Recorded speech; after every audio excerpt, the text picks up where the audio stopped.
Shining is the land's light of justice.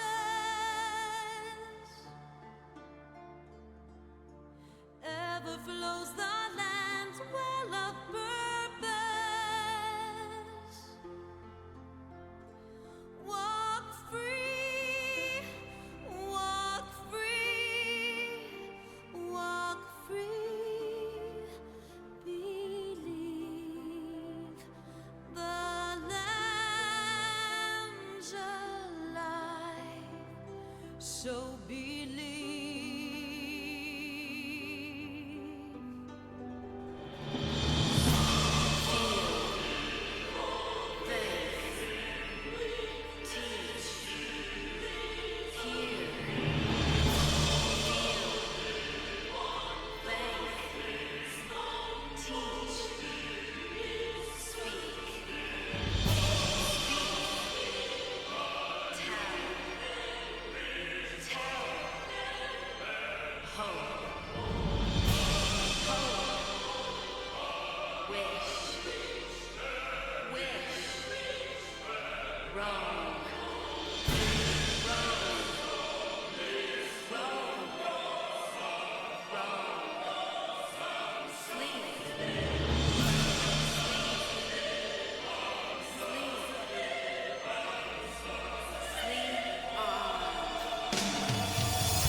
Now open your eyes while our plight is repeated. Still deaf to our cries, lost in hope we lie defeated. Our souls have been torn and our bodies forsaken,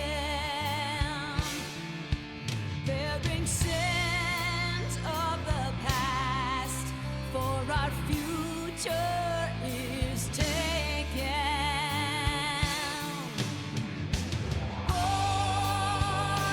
Born of strife, these trials dissuade us not. Words without sound, these lies betray our Okay. thoughts.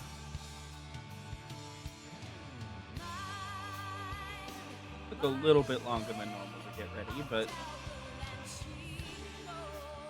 I'd like to tell myself that that's because this is going to be a very important stream. All we hold to a memory of scorn. Tell us why, given life, we are meant to Is Miku upon us? help us in our Yes.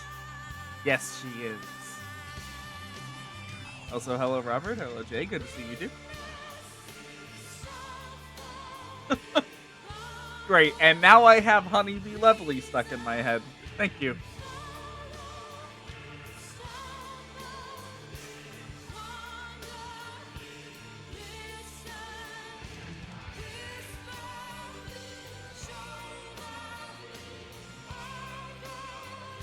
All right. I believe I'm going to let answers finish for a moment.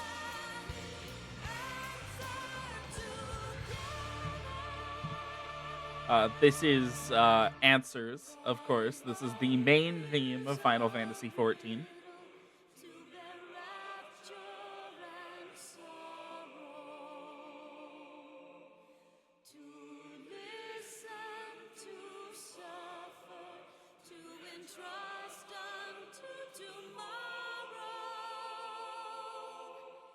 In one fleeting Hey. moment from the land Um, of life the glow. question is, am I just going to be able to do that? And yes, I am.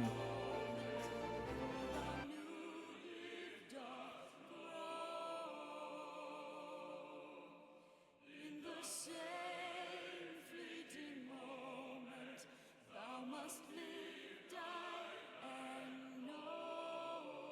Interrupting that song is a sin, so I can't do it. There. However, oh, nope. This is wrong.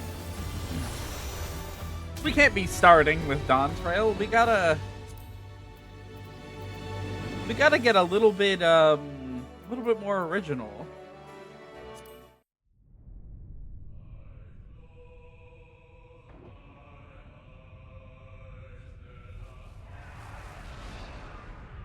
Oh damn, it just like jumped directly into the trailer. That's crazy.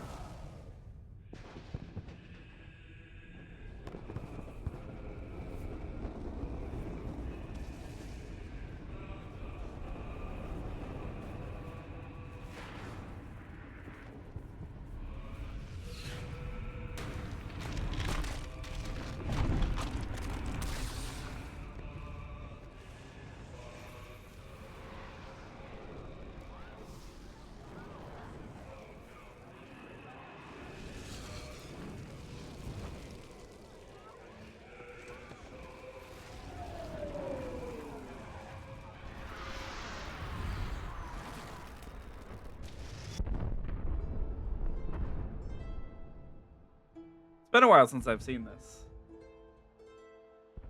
All of my children,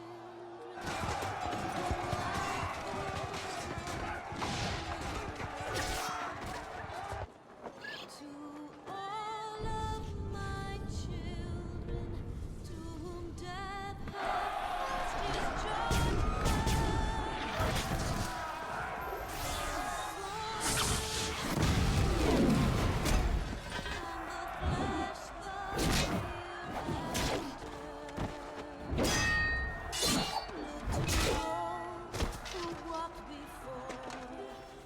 I could probably give a little bit of context to what's happening here. Too much probably won't be necessary, though. This is the game's starting point, I suppose. Kind of.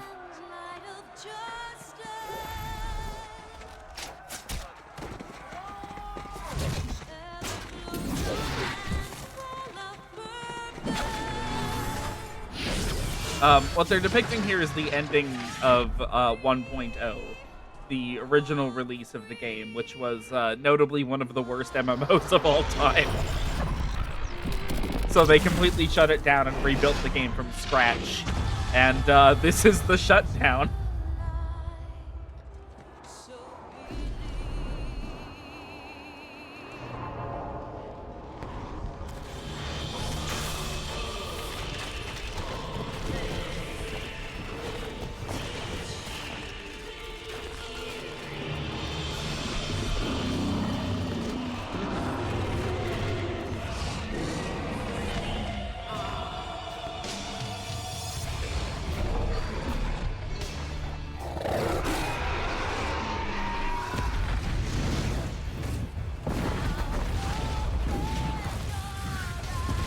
God, this is such a cool cinematic.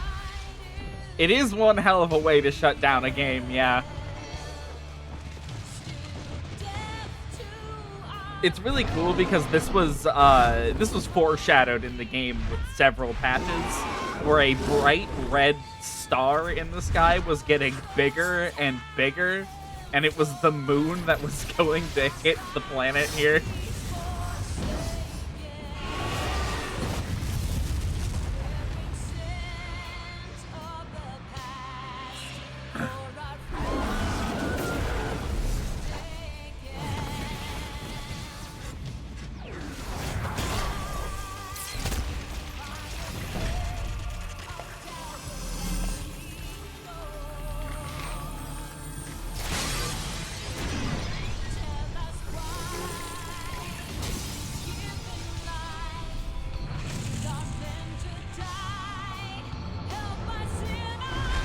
There's the boy.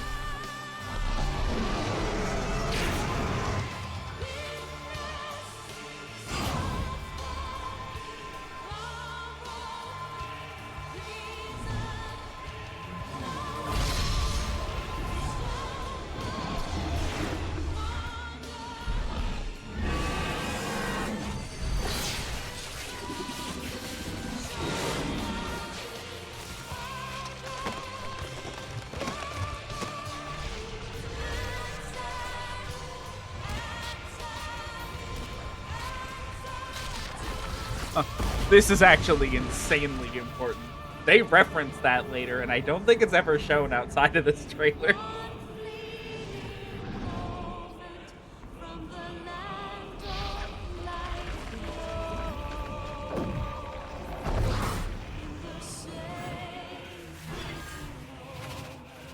thou must live, die,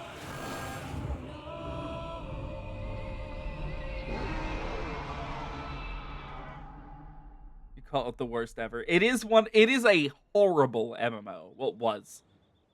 Final Fantasy 14 1.0 is long gone. You cannot play it anymore. Obviously, the legacy of 2.0 is still here, going and strong.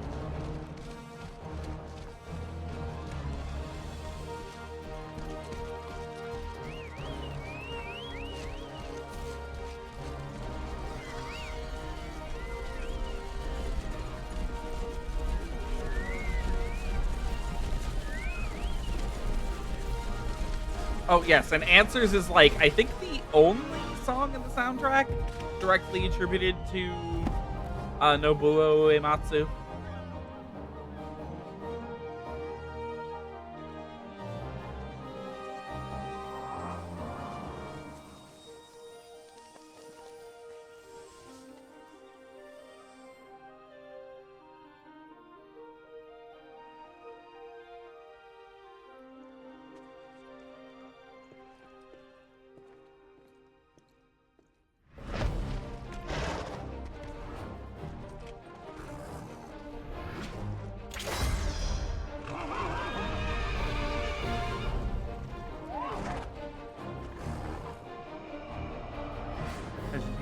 So bad you have to foreshadow and execute a massive violent reboot so that it can start being good. There's a whole story behind it. 1.0 at the end of the day was just a game with a lot of design flaws baked into it. The engine was poor and really hard to work with. Expanding it past what it already was in 1.0 was going to be extremely difficult, if not impossible. The game mechanically sucked so much ass. Teleporting took a timed currency that you regenerated, like, so that you could teleport, like, maybe twice in a day. The maps were really large and, like, impossible to navigate, and there was no mini-map either.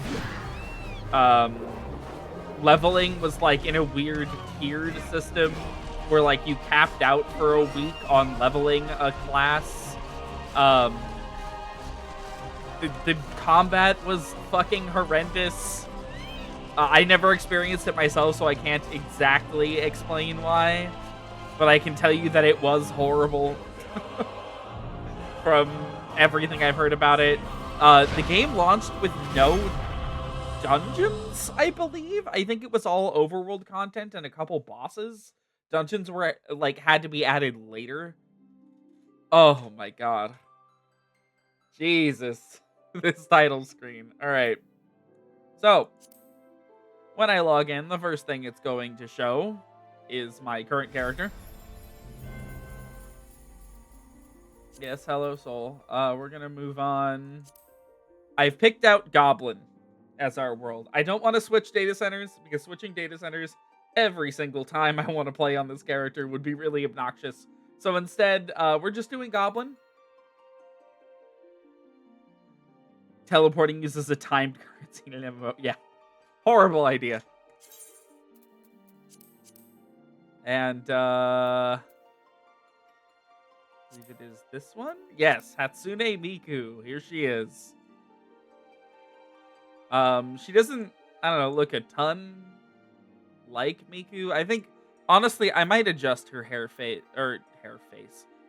face shape. That's the term I was looking for. Just to make it, like, more rounded if I can. Jaw? I think it's jaw. Oh, wow. Really is all I can do. All right. Well, you know what? She'll have to do. Different interpretation like Simon Belmont. Exactly. I got the colors as accurate as I could. She's like, I mean, you can tell more if we switch the environment.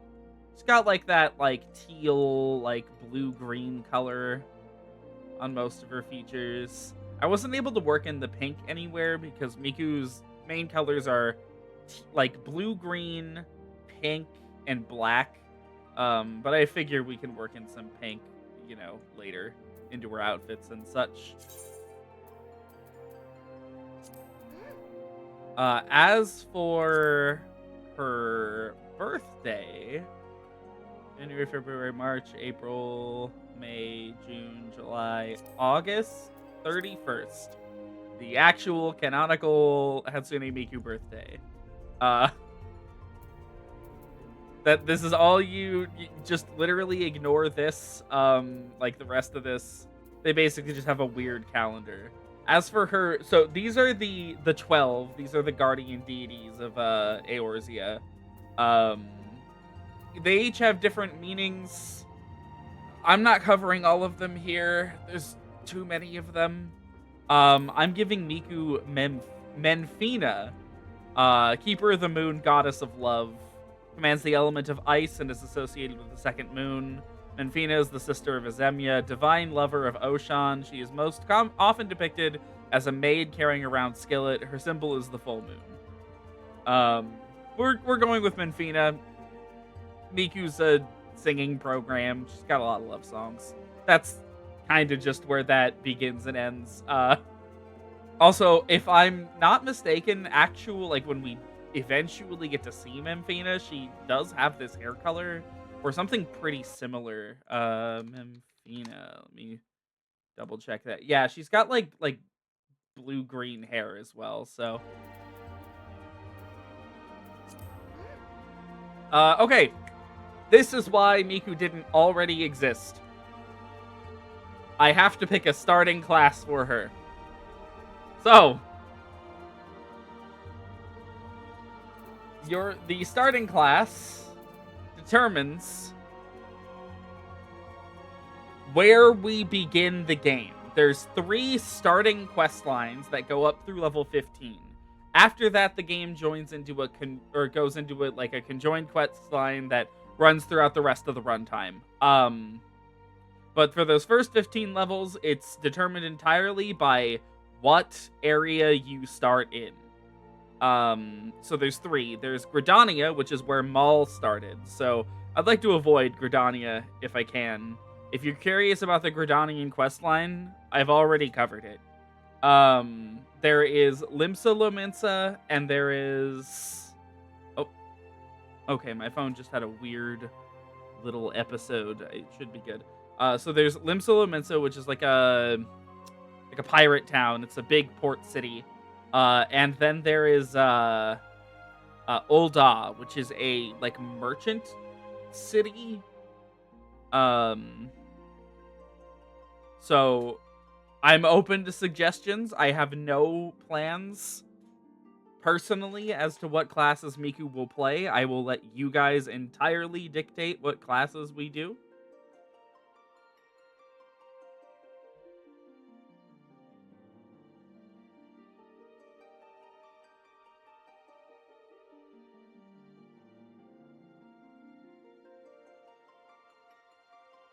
Unfortunately, the only healer starts in Gridania. So, well, the only healer for now. Which ones lead to the merchant town? So the merchant town has Gladiator, which Gladiator turns into Paladin. It is a tank class, as you'd expect, and it has Pugilist. This is Monk. Big punch. And it has Black Mage. As a fair warning, I do not know how to play Black Mage, and I don't plan on learning. It is without a doubt my least favorite class in this entire game. I am able to play it up through level 50. I am capable of doing that. I will not enjoy it, but I am capable of doing it. The second we are past level 50, I will not ever pick Black Mage as a class. So it's basically Pugilist and Gladiator. So Monk and Paladin. I can kind of explain like what these classes do more so. Although with Monk it really is just punching. They get like different forms that they can shift into.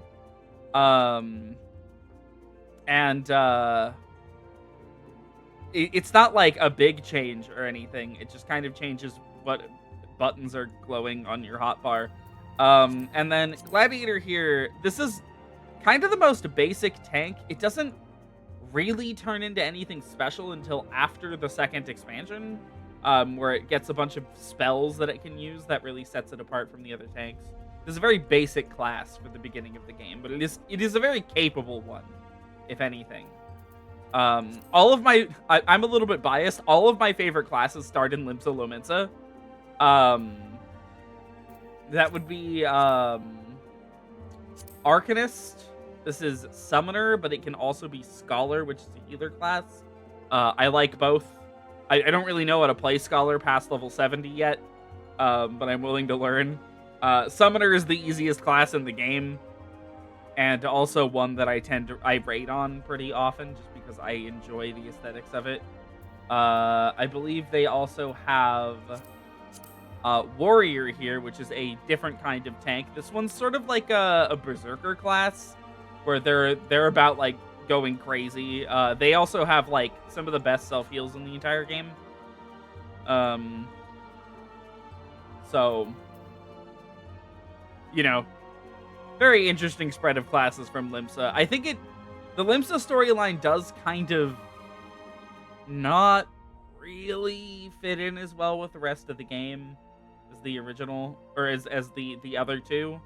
It introduces you to Ishtola early, but that's about it.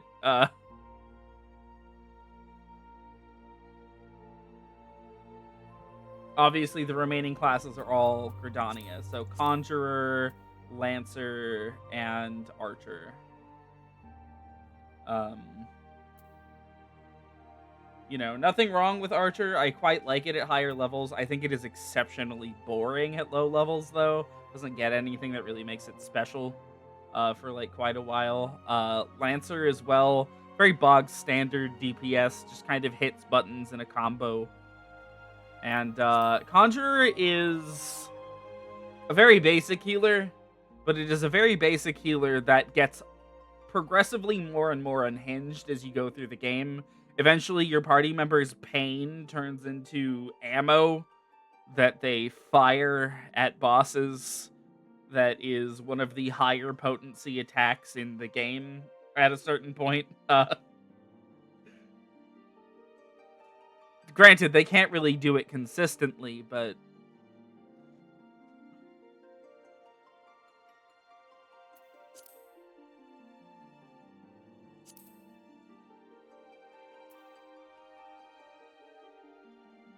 So yeah, just to reiterate, our real options we're looking at here are Gladiator, Marauder, Pugilist, and Arcanist. I'm not even going to list Black Mage.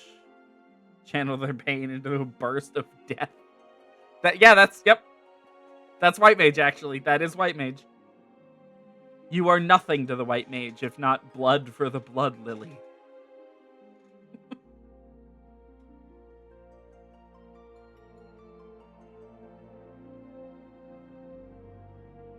And I should mention, we're going to be switching our classes between every expansion, just to keep it changed up.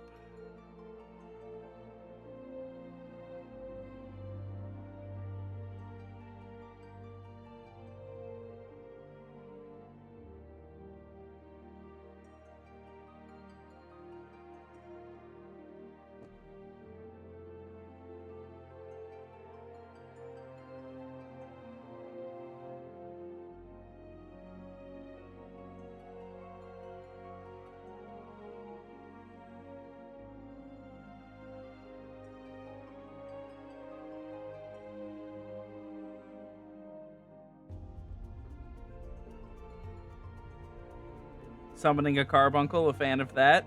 Yes, that is what Arcanist does. They get a fairy later.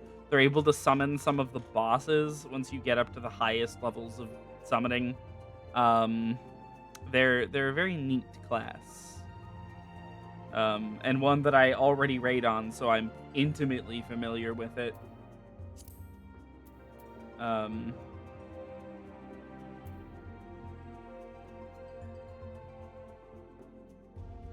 I also don't mind starting as Gladiator. Excuse me. Just because I think you get a lot of power in dungeons as a tank. I don't normally recommend new players start as tank, though. Or healer. In fact, if you're playing this game for the first time, just skip to the DPS section and pick something that looks good. You're going to be a lot less troublesome to your party while you're learning the ropes.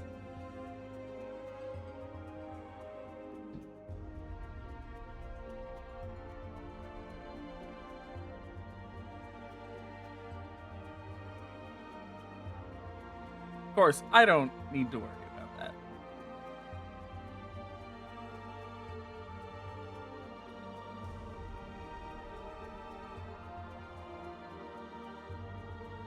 Sucker for the black fit. You mean the thaumaturge? Or...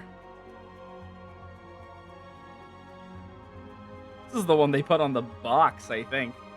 Put this outfit on the... Staff pokes. Come on, guys. Oh, the archer. Oh, this one. You know, I've never really thought very much of the archer, default, but it looks pretty alright on Miku. This one, unfortunately, starts in Gridania. Thaumaturge is I suppose it's iconic in some respect. Lancer. Yeah, this one also starts in Gridania. Picking this one actually introduces us to another really important NPC very early on, which is really cool. But again, they start in Gridania, and already covered Gridania, and I can tell you with firsthand experience from having done all 3 quest lines, it is the least interesting by a lot. Gridania itself is a very boring opening area. The Shroud is just the most generic of generic MMO areas, and the characters you're introduced to are ones that aren't really important until much later, so it's like, okay.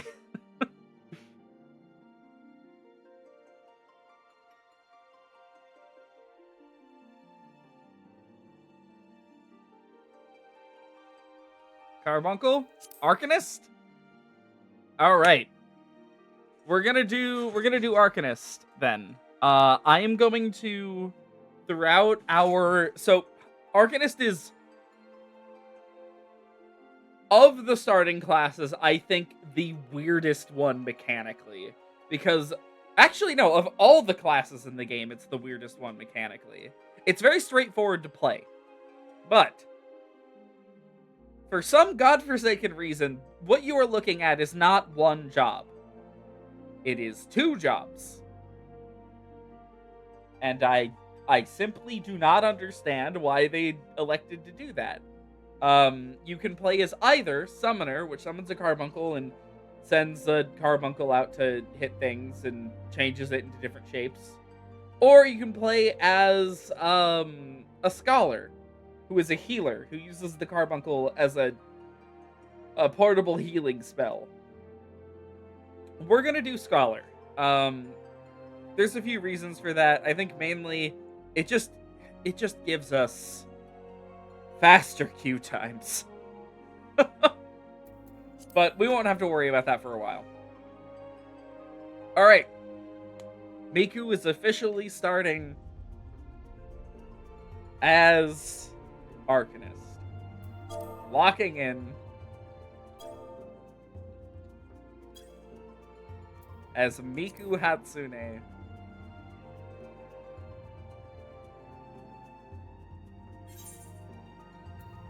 Excuse me? Can I... blocked the name Miku Hatsune. I had to add an apostrophe to Hatsune. Okay.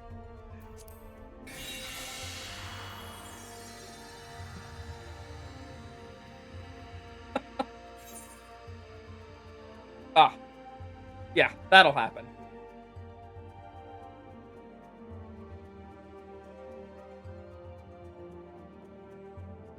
Final Fantasy not about to catch that lawsuit.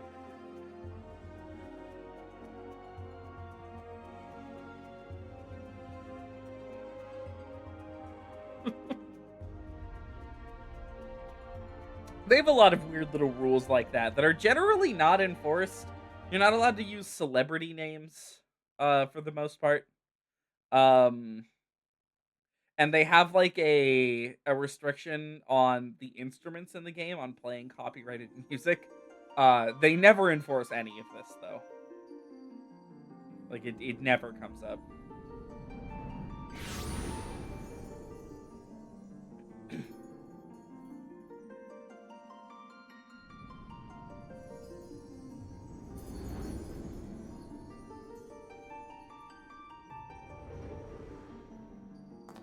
Here.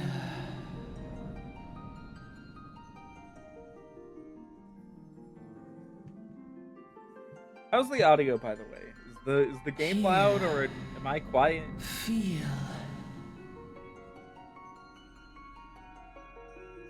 Am I loud?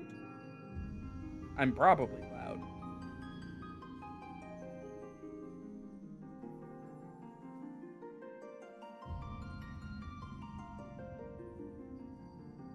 Here, feel, drink.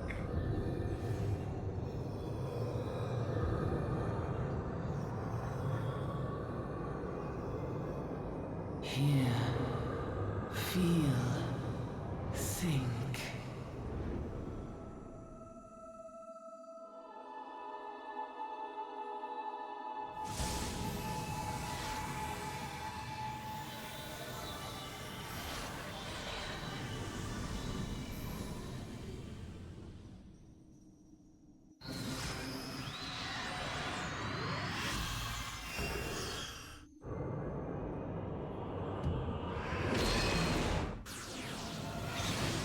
Audio's good for now? Hell yeah.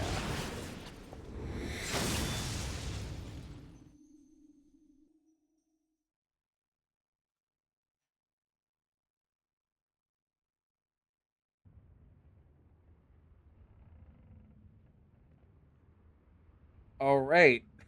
The head dong. We won't be getting the head dong until the end of the game, unfortunately.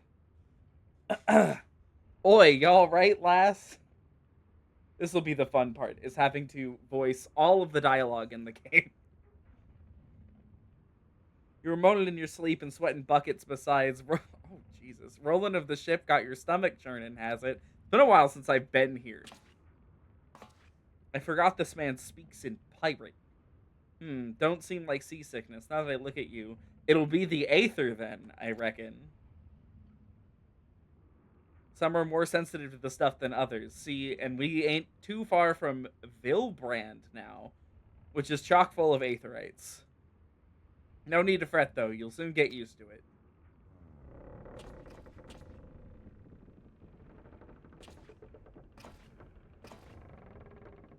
Might as well have been blooming seasickness. Ship sleeping around like a demented chocobo today. I reckon I might head out on deck, get myself a breath of fresh air. Limsoloment's still a fair way off, in case you were wondering. Seeing as you're awake and all, how's about you keep me company till we get there? Them young'uns don't care much for conversation, see? See, and now this is what, a moment that distinguishes a veteran Final Fantasy player from a newcomer. Because they just slip these two in here as though you aren't gonna fucking notice that two of the most important characters in the story are literally right next to you on all opening voyages, no matter where you're going. Any road, Brennan's the name, and Pedalin's me trade.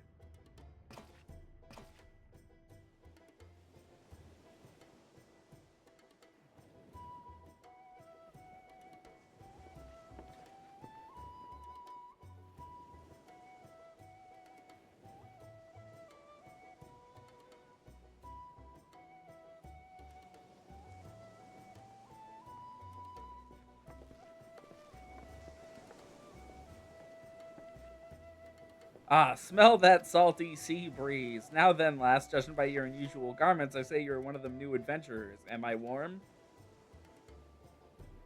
I knew it. Going wherever the wind blows, seeking fortune and glory. Now that's what I call living. As long as you can avoid dying, I mean. Ain't no secret that adventuring's a risky business. These days, especially. What was it that first attracted you to it? It's Miku, right? Hmm. Hmm.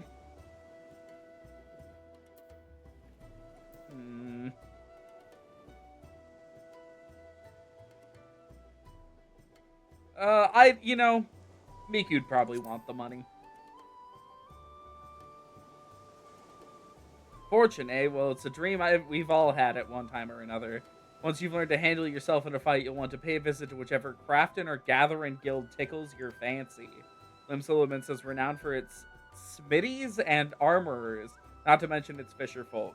And then there's its cooks, of course. Adventuring ain't just about killing things, after all. A peaceful pastime may well help you make your fortune. Just remember, though, there are more important things than fortune and glory, such as breathing. Ain't no profit in being dead. That's a fact.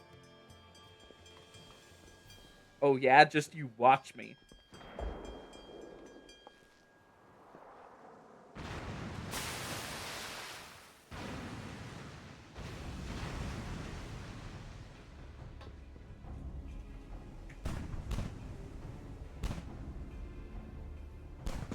Ever heard of a rich zombie? I have, actually.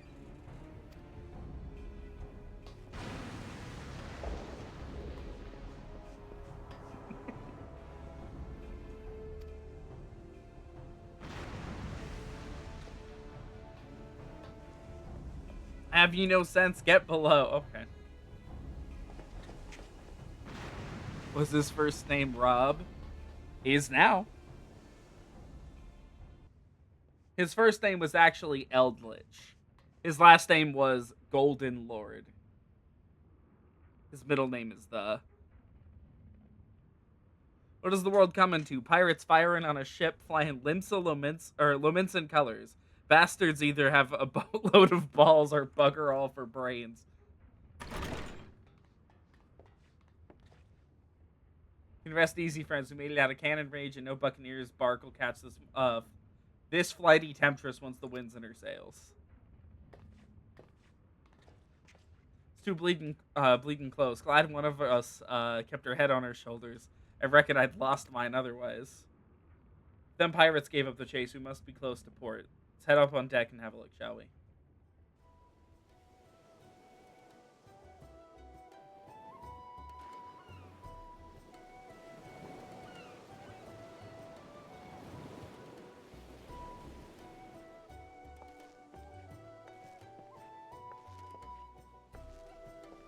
By the by, is this your first trip to Limsa? Nope. Nope, I have definitely been here before. Thought not. But I'll wager there's been some changes since your last visit. Allow a journeyed itinerant to appraise you of the current state of affairs.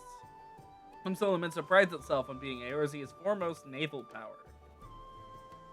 Weren't too long ago the place was ruled by pirates, but thanks to the current admiral's civilizing influence, the city-state could almost pass for a respectable nation. You'd never guess she was once a rum-swilling buccaneer herself. Of course, most folk ain't so quick to change. With a town full of liberty-loving ruffians, you can imagine how many naysayers and troublemakers she's got to deal with, like them pirates who took a fancy to us just now.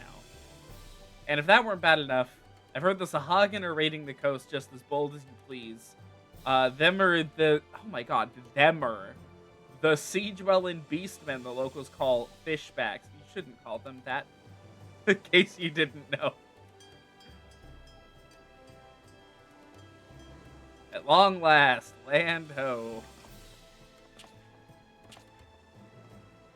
Behold, Limsa, a nation blessed by the ocean's bounty and beloved of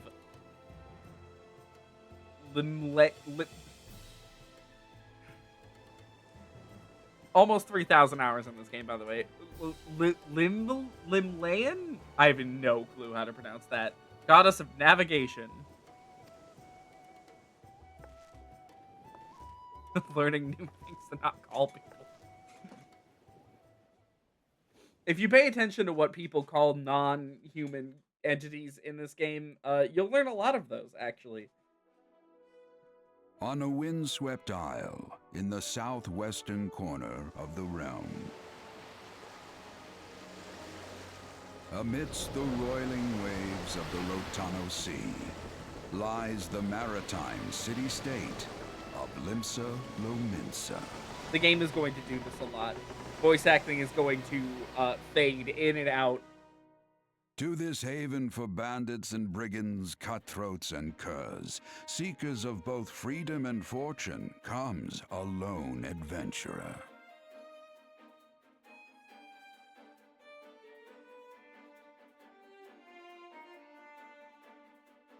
Lone yet not alone, for the hero's arrival has drawn the gaze of the nation's patron deity, Lim Lane. Lim Lane. I knew how to pronounce that this whole time, I promise. What realm-shaking fate has she descried in the churning waters of this mortal's future?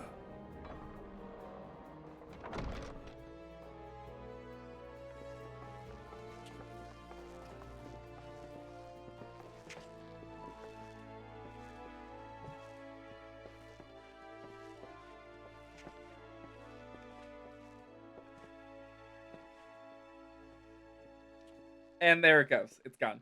And here's where we part ways, lass. I'm off to the markets to deliver me wares. Then it's on to the high road for me. Here, I want you to have... Oh, goodbye.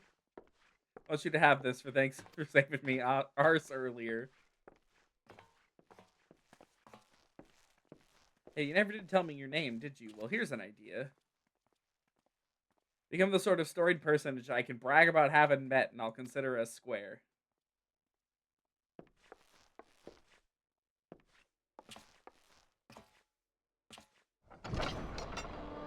Through peril and hardship, discovery and triumph, may the navigator guide this brave soul on her life's voyage. Till sea swallows all.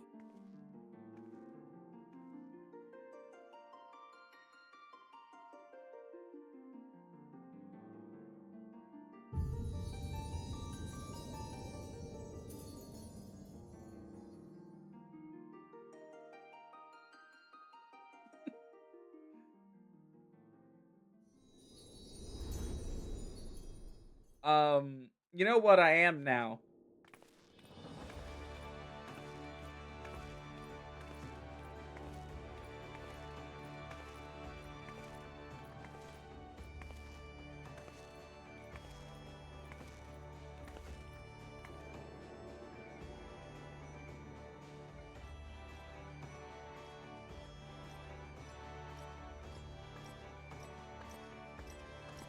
Oh, she does not look like she's actually walking up that slope. Hey, you there.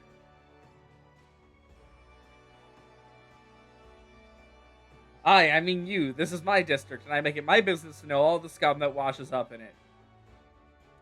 Everyone? Okay, so, wouldn't blame anyone for not knowing this. This is the most popular area in the entire game. This place is crowded 24/7. The only reason my game is not freaking the fuck out right now is because none of the other player models are loaded in for this cutscene.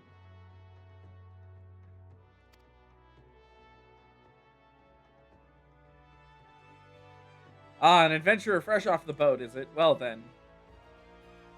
Allow one of Limsa Lominsa's finest to set you on the right path. Hop to it, lass. I haven't got all day. Oh god, it's... Yep, okay, here we go. Oh, okay. No other players yet. Welcome to Limsa Lominsa, a bustling city-state filled with scoundrels and brigands. Cutthroat diamond of the Rotano Sea. Like the control scheme, mouse control, please.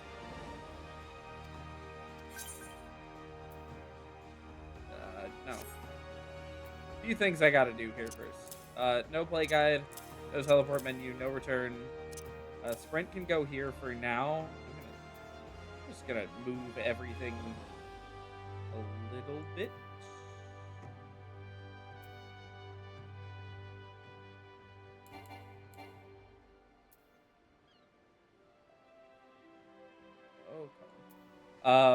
I could have like gone back and applied all of my character settings from my default character to Miku here, but I think an important part of the game for new players is learning how to work with everything that the game is showing you all at once. So we'll be building my UI from scratch, basically. Smoothest this area will ever run, ever. Yes, this is absolutely the smoothest this area will ever run. It's a shame because I think it is legitimately my second favorite city-state in the game, including everything from the expansions. I love Limsa Lominsa. Visually, aesthetically, it's all so nice. I love it. Alright, initiating quests. I'm not going to read any of the tutorials for you guys directly. They're not gonna be interesting. Now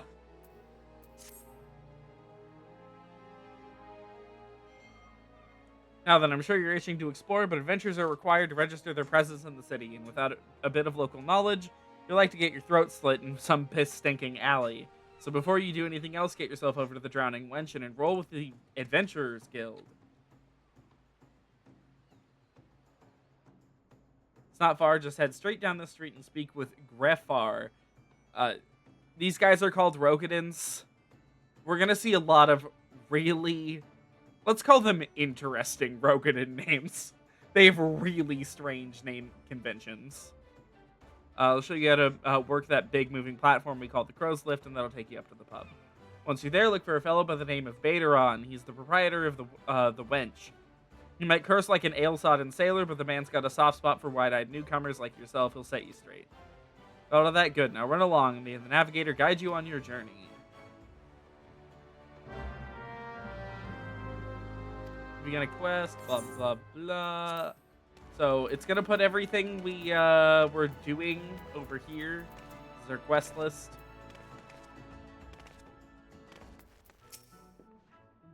Welcome to Limsa Lominsa. If you've mind to visit the Drowning Wench, the Crow's Lift will take you there. So, all city-states in the base game are split into 2 maps. This was some engine restrictions that they got rid of over time.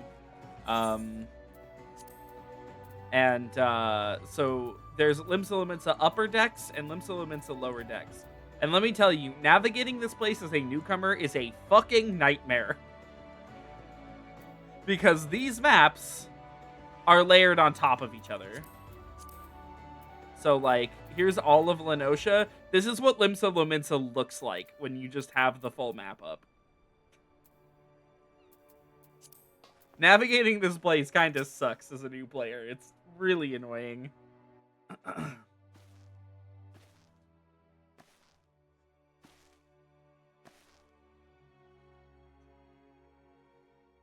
Greetings to ye, lass. I'm gonna have to speak in pirate for a while now. What'll it be? Ah, you ain't here for drink, are ye? You've come with the mind to try your hand at venturing, I reckon. Well, you'll find no shortage of work here in Limsa. Name's Baderon, and this most hospitable of fucking Jesus. We're at the Drowning Wench.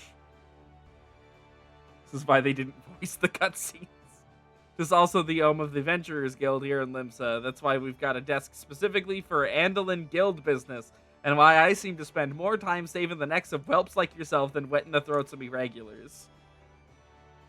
There's enough people to make themselves talk like this for hours. Adventurers have a knack for finding trouble, see. Yeah, it's funny that you mentioned the voice actors, because after this expansion, they replaced literally all of them. Every single one of them. I think there's like 2 voice actors that they keep from A Realm Reborn.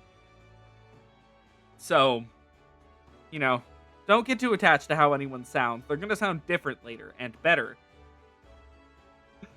Not to, you know, discredit their work too much, but they weren't given a lot of time or voice direction in A Realm Reborn. And God, if that isn't just the most Realm Reborn thing. We don't know. They never published that information. I'd imagine they were probably on the same contract. Probably from like the same voice acting like studio or something, like the same like group of voice actors. Most of them, they weren't given a lot of direction or time to really work on their lines. A Realm Reborn was under an extreme time crunch. See, not that needed in these parts around there being, on account of there being trouble wherever you look. If you manage to steer clear of the fishbacks and the kobolds outside the city, the pirates on the inside will get you instead. And if they don't manage, there's always the Garlean Empire to finish the job. Oh, no one knows what they're planning, of course. But if they're planning anything, you can be sure it's to kill the lot of us. Aye, this town seems peaceful at a glance, but then again, you see people living in fear of what tomorrow might bring. 1.0 damage control deadline? Yes, exactly. Who can blame him after everything that's happened? Eorzea took a mighty blow during the Calamity. But our ohms weren't the only things that got wiped off the face of existence by that thrice-damned bastard of a dragon. It took our bleeding memories, too. No one's been able to explain it in a way that makes an ounce of sense. None of the folks what saw it and lived to tell the tale seem to agree on how the tale actually goes. 'Tis all foggy. Like recollections from a hard night on the ale. You can imagine why people might fear the future if they can't rightly recall the past. There's one thing we all remember, and that's a group of adventurers what laid down their lives to drag Eorzea back from the brink, when she was bound for the abyss. When I say we remember, truth is, though we ain't forgotten what they did for us, the goddamn's Calamity spawned memory loss, and Calamity spawned memory loss robbed us of their names. That's just a convenient excuse for no one from 1.0 to be remembered as a hero in any way. Won't even let us picture their damn faces. Just like staring at a goal flying in front of the sun, all you see in your mind's eye is a shadow set against the blinding glare. And that's how every bugger describes it. By the way, give or take the odd goal. This is what got people calling the heroes the warriors of light. Glimpse ever going to put this time of darkness behind it. It's going to need venturers to help banish the fear. Going to need new heroes like the ones we lost. Maybe one day you'll be one of them, and that's why any aid we can give to an adventurer is well spent. What say ye, lass? You willing to lend us your strength? Me thanks to ye, and to the navigator and all. I knew she'd steered ye my way for a reason. Oh my god. I can enjoy self-spiteful writing as long as it's not too heavy-handed. 1.0 doesn't get a lot of references. There are some characters that make an appearance, and there's like a character storyline from 1.0 that gets wrapped up here. But for the most part, there's no like flashbacks to it, really. There's no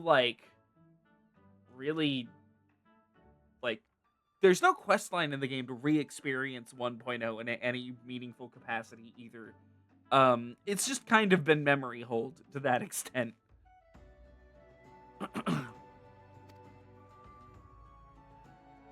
But listen to me yattering on like some sun-touched fishwife. 'Tis high time we got you mark in me book. Put your scrawl right there. Yeah, I wish there was some way to experience it. I don't know the plot of 1.0 myself. So, Miku, is it a fine name that is? Congratulations, you're now an upstanding member of the Adventurers Guild. You there, adventurer, you sailed on the last ferry, did you not? Captain reported being attacked by a pirate vessel, and several witnesses have testified independently that a passenger matching your description went out on deck mere moments before the incident took place, sending your friends signals, were you?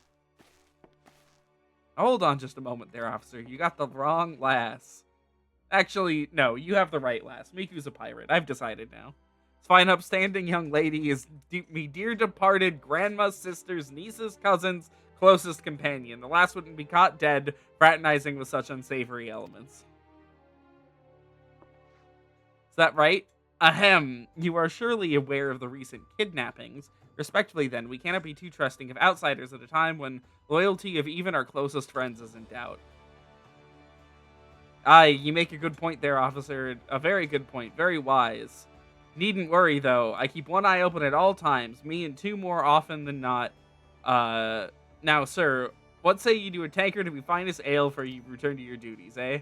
Not a watered-down cup of piss like last time, I should hope. Ain't got the faintest idea what you're on about, officer. The wench might offer some of the cheapest grog this side of the Strait of Merrill Thor. Oh my god, some of these names. But that don't mean it won't give ye good, it won't get ye good and pickled. And look, there's a chair over there just crying to be sat on, so kick off of them heavy boots, eh?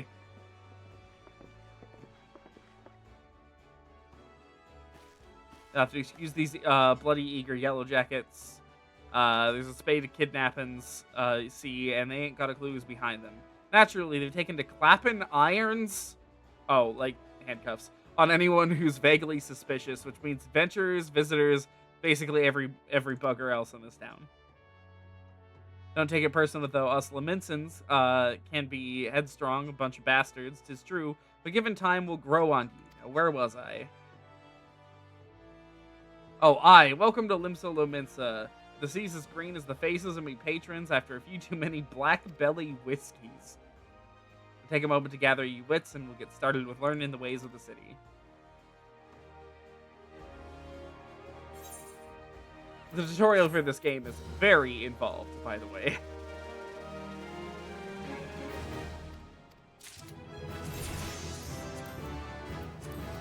Oh, hey, we leveled up.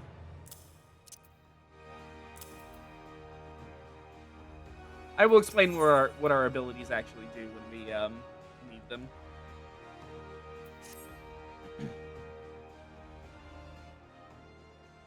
Alright then, let's start you off nice and easy with 3 tasks that'll help you get used to life here in Limsa. Firstly, you need you head down a floor and then point your nose towards the west, get an eyeful of the great glowing crystal in the middle of the courtyard. That's an aetheryte, a device that can move you from one place to another in a blink of an eye. Ain't no swifter way to travel, providing there's an aetheryte where you want to go, of course. Have a chat with the yellow jacket on guard down there. It'll be true to do a lecture on the workings of the device. Before you do that, though, remember to touch the thing. Strange as it sounds, it won't work until you have. Second on the list is the marketplace. You'll find weapons and armor and all your adventure and bits and pieces for sale in the district, what lies beyond the aetheryte. Don't go throwing all your gil around just yet, though. You get fleeced quicker than you can save. Why is we coin purse so light? Have a word with... There's those fucking Rogadin names again. Swozblate instead. He's the head of the Merchants League, by the way. Give him this odd octant, he'll treat you well. The last of me helpful hints, I suggest you meet some fellow spell slingers at the Arcanist Guild. Guarantee you'll learn a few new tricks for Tome if you decide to join their crew. Yuri at the front desks is the one to get you started. Got all that last? Okay. Yep. There I go, setting you off without telling you something crucial. The bloody calamities made a right mess of me memory, I swear. Well, that or the ale. Any road. While you're out, if you happen to pass by any poor sods what look like they might need help, consider help given their tale of woe listen. Sounds like a chore, but you'll never know what interesting opportunities could be lurking out there, just waiting for you to stumble upon them. Niniya over there has been casting glances at you since you waltzed in.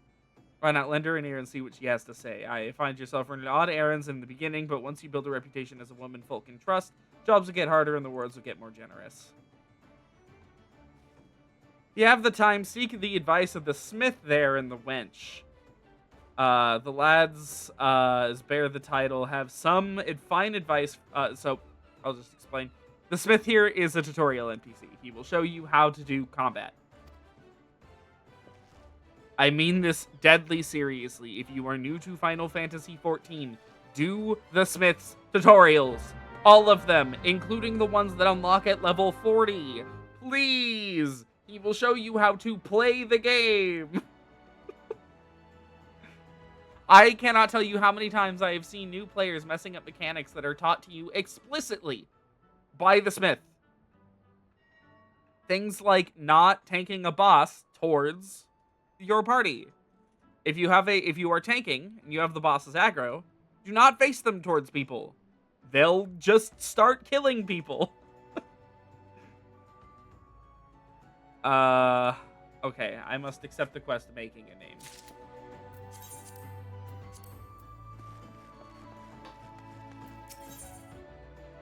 Alright. You look at this shiny new adventure. Listen, come close, lads. Some information. Passing through Bulwark Hall. Bunch of herbs. I remember this. Okay, this one's just like kind of a random side quest. We're not gonna really focus too much on it.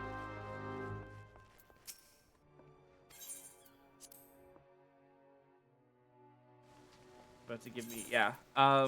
So we're gonna have to do this a lot in the game.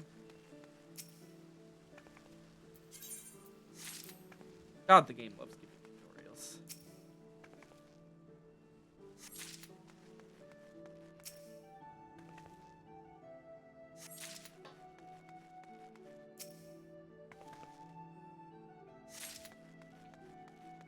Ah, there we go.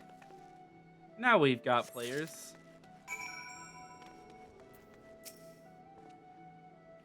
Ah, Aldaskiff. I love this guy. His name is just a key smash.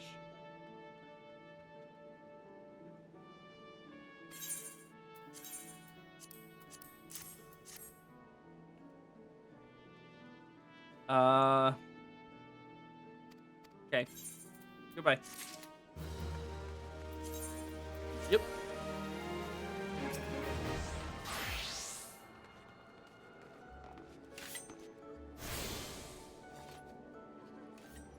Oh, I didn't know that cutscene me. Ah, another novice adventurer. I, Baderon, has sent more than a few of your kind this way of late. Oh, right, it's you. I am Sundhemal, one of the Yellow Jackets tasked with keeping the peace in the city. It is also my charge to provide guidance in the use of this device. Fear not, I shall be brief. Aetherites are crystalline structures that tap into ethereal energies. They are primarily used as a means to travel swiftly from one place to another. Turn and teleport, the most common transportation spells, make direct use of the Aetherites and their connection with the flow of ether. And as these devices are found in almost every corner of Eorzea, any adventurer worthy of the name will wish to seek out and attune herself to each one. Once you have expanded your horizons beyond the walls of the city, you will soon find yourself performing the act of attunement as a matter of course. There is, however, no need for unseemly haste. The Aetherites found in and around the city will be sufficient for present, I assure you. Should you wish to learn more about the Aetherites or transportation magic, I will be here to answer your questions. Okay, thank you.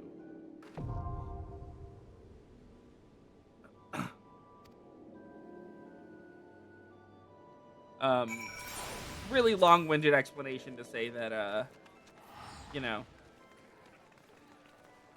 there's a fast travel system. Crazy. Fine evening to you, madam. Yeah, okay. We're just gonna give this guy a thing. I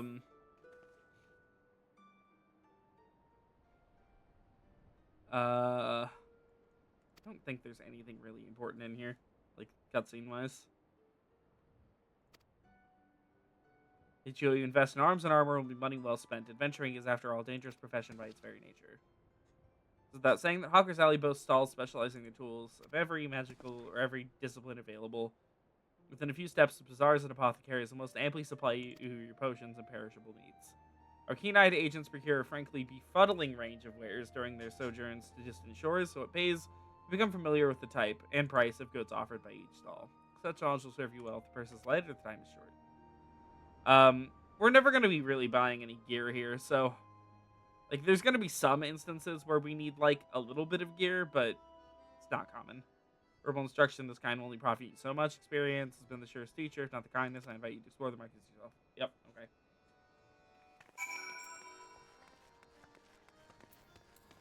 Oh, we can sprint now.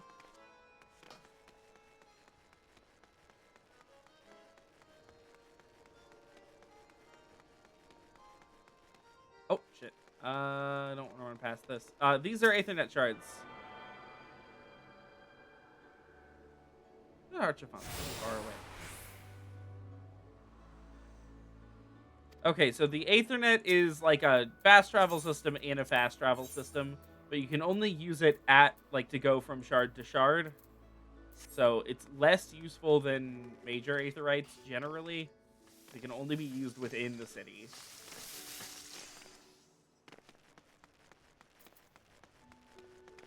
Not to say they aren't still incredibly useful. I use them almost daily, to be honest. All right, time to join our guild. So every class, most classes in the game, I should say, have like these guilds that you join. They just have a quest line that unlocks more stuff as you do it. Keeping up with these is really important, basically. If you're new to this game, always, if you have a quest up here in the top left that's like orange, do it. Always do it. Literally always do it. Doesn't matter what you're doing. Drop it. Drop whatever you're doing. Run and do this. Always important. Welcome to the Arcanist Guild. It's here that we research and develop the field of Arcanima. Arcanima is the science of employing arcane geometries, intricate patterns that map and unlock the mysteries of existence to draw forth and manipulate the body's etheric energies. If I'm not mistaken, you already possess some rudimentary understanding of the craft. Shall I deepen your knowledge and history as well? Roots of Arcanima can be tracked down to the esoteric calculations practiced by the people of the South Sea Isles. It was here that the island folks first discovered the method of... Jesus. I actually did not know she said all this. Building on this process, the existing mathematical formula were further developed into arcane geometries, precise patterns that followed or allowed a practitioner to weave the aether into specific magical effects. The mages who provoked this new form of magic became known as Arcanists, and the school of Arcanima was born. Many such mages, wishing to expand their understanding of the world, took to the seas aboard trading vessels.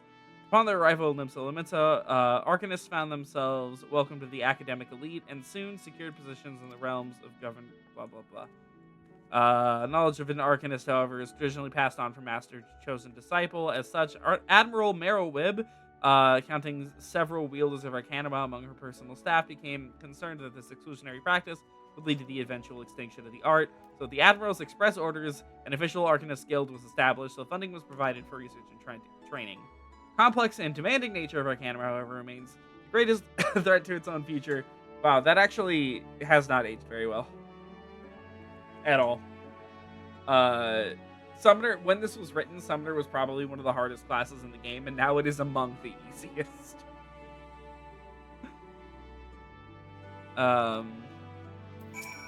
Yes. Right. Yeah, the Guildmaster is gone for now. Due to extraordinary circumstances, however, he is unreachable at present. Instead, you may speak with Mistress Thubirgeim? I fucking Rogadins, man. She has shouldered a full responsibility for the guild's leadership in the interim. Find her just over there by the bookshelves. You needn't be shy, though her mind is sharp and critical. Her manner is always most welcoming.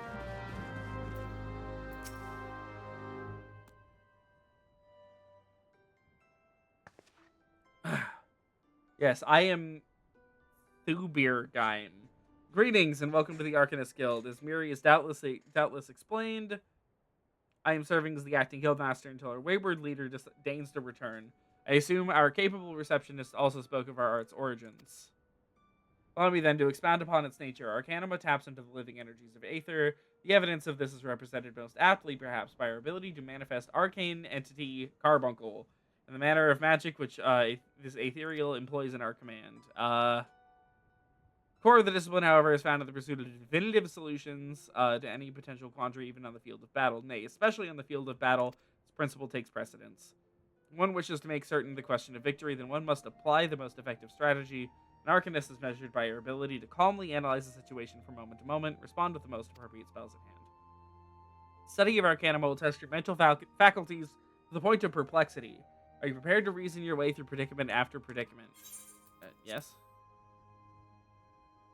An unambiguous response, the kind I most prefer. Let us now see if the clarity of your words is matched by the sharpness of your mind. In Lower Lenosha, you'll find, among others, 3 species of pest: wharf rats, little ladybugs, and Auruliae. I hope I said that right. I ask that you employ your skill in Arcanima to eradicate 3 of each type of creature. Leave the city through the Tempest Gate. Soon encounter the potential targets in abundance. As long as you remain focused, I do not foresee these opponents causing you or your budding abilities undue difficulty. As you return from completing this preliminary trial, I will welcome you as an official member of the Arcanist Guild. May your judgment remain swift and clear. Okay, alright, it seems like my keybind's carried over,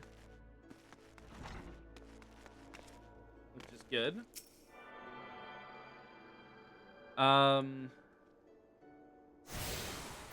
one thing I want to do... Now, Final Fantasy. Why would you put that in the middle of the goddamn screen? Okay. Welcome to a menu that will be our friend.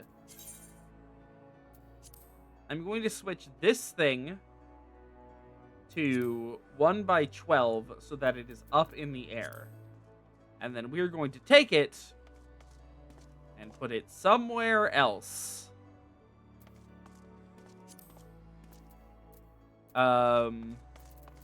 We are also going to make hotbar 3. Hold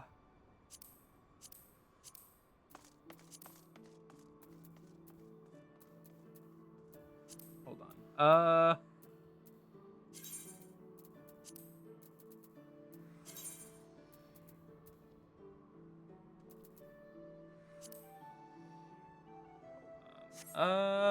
Fuck, I forgot how to make it, like, actually visible. HUD layout. Hotbar 3. I'm gonna put it, like, right there. Some people play with 4 hotbars. I recommend 3 hotbars. What? Did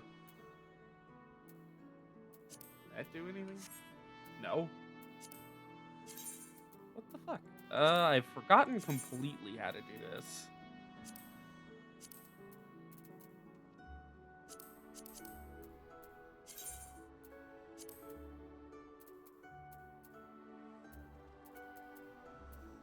There is...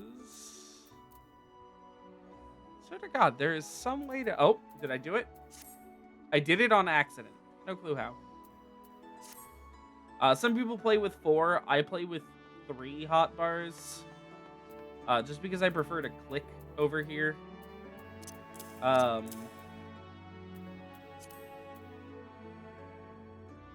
System config.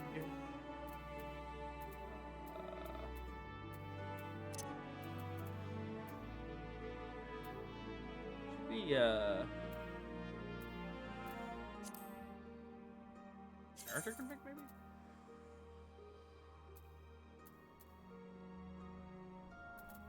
No?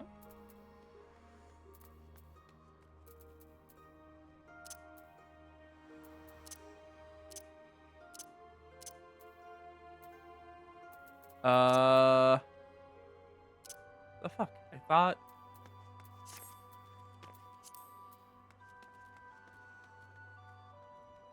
Oh, keybinds. Right, it has its own fucking menu for some reason.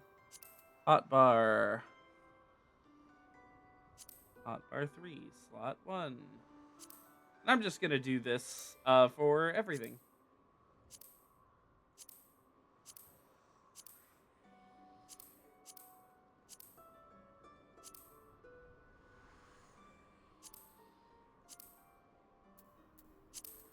There.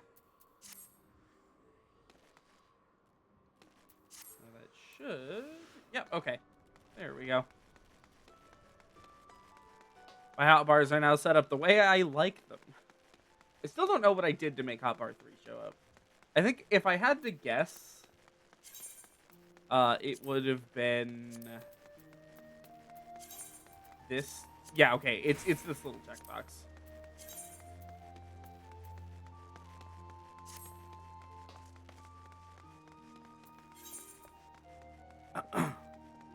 Let's see. I need to leave through one of the gates. I forget which one.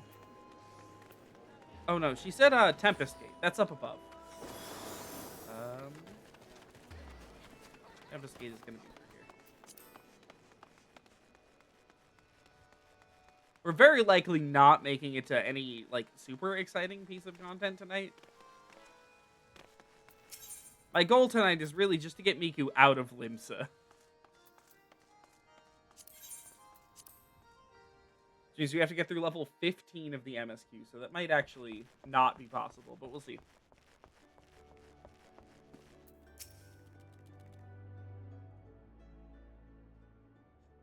There you are, Miku. Enjoy your jaunt around the city, did ye? If you mean to base yourself in Limsa Liminsa, that will be the last time you visit these 3 bases. And now you've got some idea of what's where. You can start exploring the rest of the town. Shown a good ear for listening last. Stick with old Bateron, you can go far.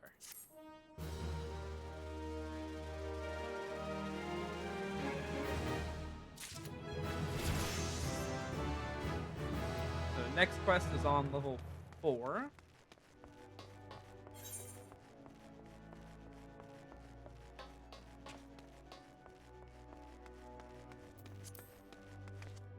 Which we should be able to get to pretty quickly here.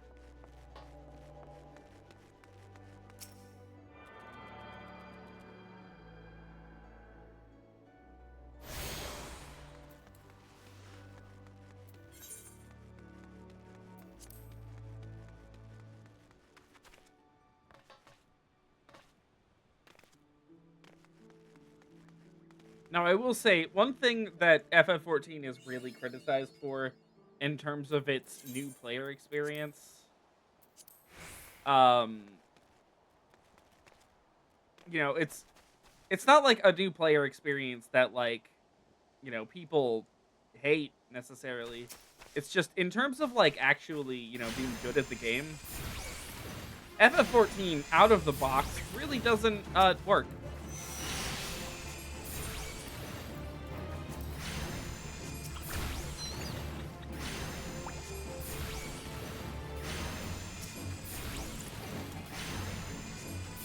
Anyways, I should probably explain what we're doing. Summoner, at first, like, most classes start with just one attack button. Which is all we're gonna have for a while.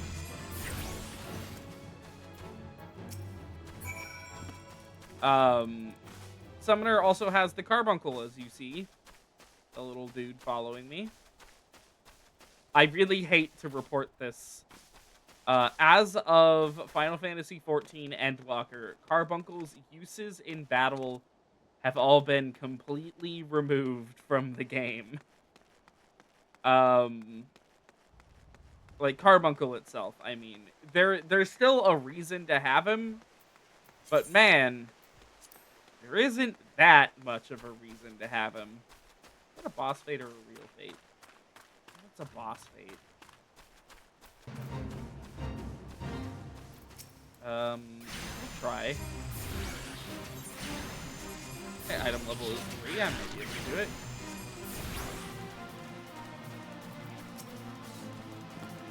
Yeah. Oh, hello, boss.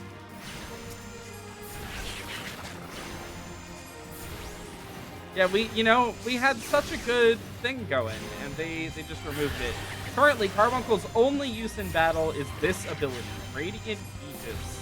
Carbuncle executes a Radiant Aegis, creates a barrier around yourself that absorbs damage totaling 20% of your maximum HP. On the plus side, this ability is literally always useful. I use it in current raids, I use it at the beginning of the game, I use it constantly. It's a good ability.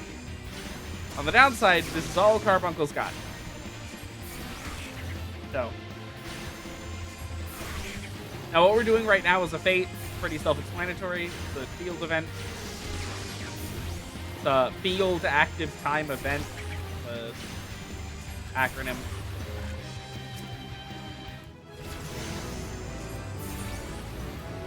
Finishing fates gives you EXP and other rewards that we do not have the ability to obtain yet.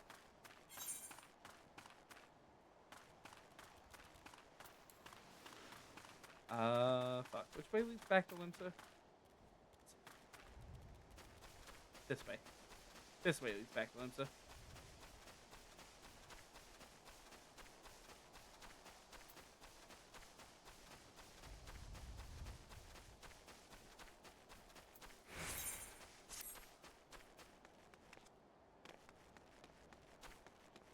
Yeah, it used to be that Carbuncle would auto-attack enemies, and it had a couple commands that you could issue. The way Summoner used to work was insane. It was a class designed by the utterly deranged for the benefit of no one. The way that it works now is much more in line with like what Summoner normally is in Final Fantasy, which is, I suppose, a good thing.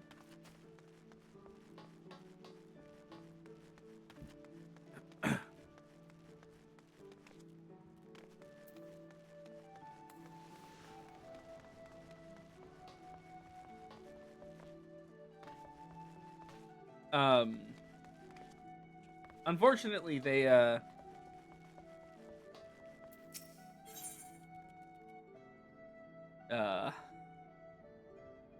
just decided to completely remove everything that made the class like insane and like was honestly the reason why I was playing it. I still enjoy the class. It's just you know, a little sad now. Still, Limzar, Yumiku, how'd you fancy a trip outside the city walls? Like you to visit a place in the orchard by the name of Summerford Farms. Ever heard of the place? The owner, Stalewern, is an old mate of mine. He's got himself a crew of mostly reformed pirate types, if you can believe that. As I've been trying to bring out a bit of life back to the fields after the calamity ruined the soil, he mentioned needing another hand or two. Your name sprang to mind. Gave you a glowing recommendation, so make sure you work hard and impress the old bastard. Need directions? Place ain't hard to find. Just take the Zephyr Gate out to the city. Follow the road. Designed by the utterly deranged for the benefit of no one.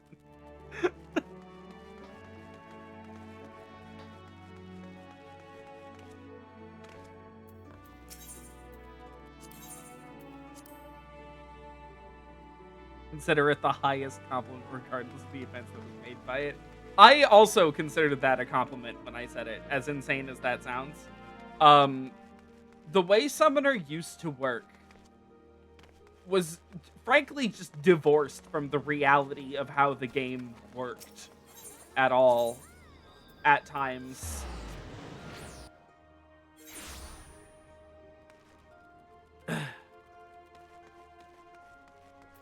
You know what? Here. General filters. Shout chat. Off. These orange messages we were seeing in chat are shout chats. They go out to the entire map all at once, and I hate them. I hate shout chats. See the creatures beyond the city walls pose to you little threat. It is with great pleasure then that I formally recognize your initiation into the guild. From this day forth, you may proudly bear the title Arcanist. Suggest you continue your forays into the wilderness. Keep the pages of your grimoire turning. There's no finer teacher than the harsh mistress of experience. To commemorate this occasion, I gift you with this hunting dog. Enemies marked within, or hunting log, not hunting dog. Enemies marked within its pages have been specifically chosen to challenge your abilities in Arcanima. When you devise a new strategy or tactic, you now have a ready source of opponents with which to test it. And you feel you can command Carbuncle as easy as you might move your own limbs. That never happened for anybody. Back when you could command Carbuncle, no one was ever good at it. Just gonna say that right now. Return to me for further instructions. I will be waiting. Alright, the hunting log. This is exactly what it seems like. A bunch of enemies that we can go out and kill for little bonuses and experience. These are only important in the early levels. They go all the way out to level 50. They never updated them after A Realm Reborn. I don't know. You don't have to finish them.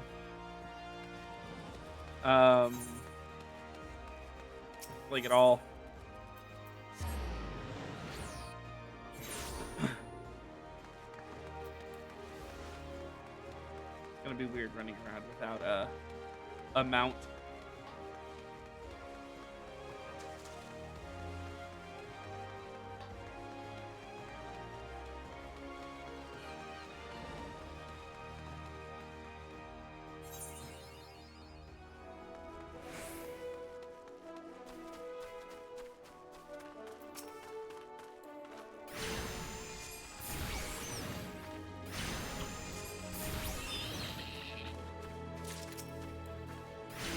I love that the first thing they want you to do in the hunting log is kill the exact same enemies you just killed on a quest. You know, before you were allowed to do the hunting log.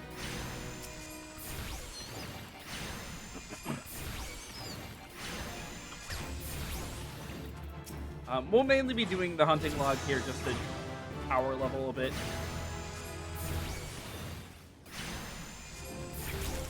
Ah, a level 5 ability. This is Physic. Physic is a healing skill that restores a teeny, tiny, itty bitty little bit of HP. It's not a very good healing skill. I keep it hotbarred because I'm, spoiler alert, Summoner cannot fill 3 hotbars. I don't think it's comfortable on 2 hotbars to play, but it does not need 3 necessarily.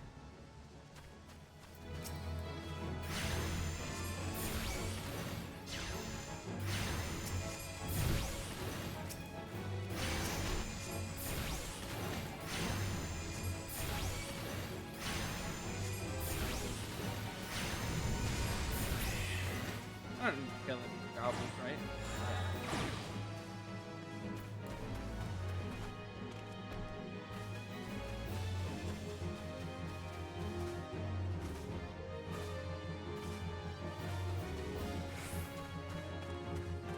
Yeah, before we, I guess, get introduced to how Summoner actually works, I can explain how it used to work. The Summoner used to have 2 damage over time effects, and an ability called Fester, which was just an off-global cooldown. So basically, when I cast... Let me see if I can find like a hunting log target nearby. Even if I can't, I'll just attack something. Alright, Tiny Mandragora, it seems like you're it. So when I cast this, Physic is on global cooldown. So when I hit cast on this, it goes into its cooldown as well.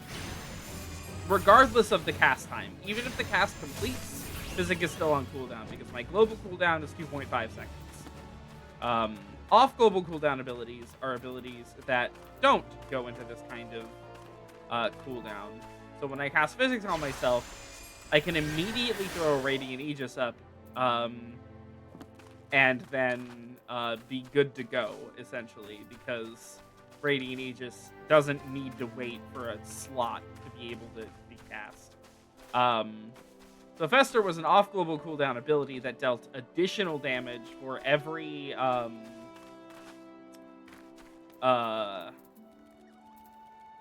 like damage over time ability on an enemy that it was being cast on. They had the ability to spread their damage over time abilities to entire groups of enemies, and they had 3 different summons, each of which were good in different scenarios. There was a summon that gave you some some HP, like a shell ability, kind of like what Radiant Aegis does now. There was a summon that attacked groups mainly, and then there was a summon that was like big single target damage. And people only ever really used the big single target one. Some people did pet swaps depending on what the fight demanded of them. And people ignored most of this because there was not a reason to really prioritize anything other than maximum damage. So they would only have the one pet out ever. They wouldn't bother with the other 2. There was no reason to. It was just like such a weird class to play too, because knowing how to play it optimal was a nightmare. One of the harder rotations in the game. And before the expansion before that, Carbuncle, this little motherfucker right here, had a health bar. This thing could die in AoEs. That's why you can position him. That's why you can tell him to go over there and he'll go over there. He could just die. I don't know why they decided that was a good idea. This was the adventurer Bateron promised to send along. Miku, was it? You honored his word, so that's a good start. I'm Stalewern, the old bastard, as Bateron likely described me. Here's my humble orchard. Good number of the lads and lasses working here once terrorized the high seas. And if you're wondering why I employ these scrags, they used to crew my pirate ship. The calamity did for our ship, like it did for so many others, and I was sore wounded into the bargain. Okay. I had to feed myself and my crew somehow, and Admiral Meroweb's initiative to get us landlocked buccaneers work in the field seemed too fine an offer to refuse. Early Final Fantasy 14 is a little bit awkward because you walk up to people and they're like, "Hello, yes, welcome to Limsa Lominsa. Here is my entire backstory. Goodbye." Turns out you take a pirate away from the sea, but you can't take the sea away from the pirate. A lot of my blokes just look to tend in the soil. Unfortunately, the botanists I called to train them have been wringing their hands in black despair with so much work piling up, and a tougher soul like you to step in where it's needed.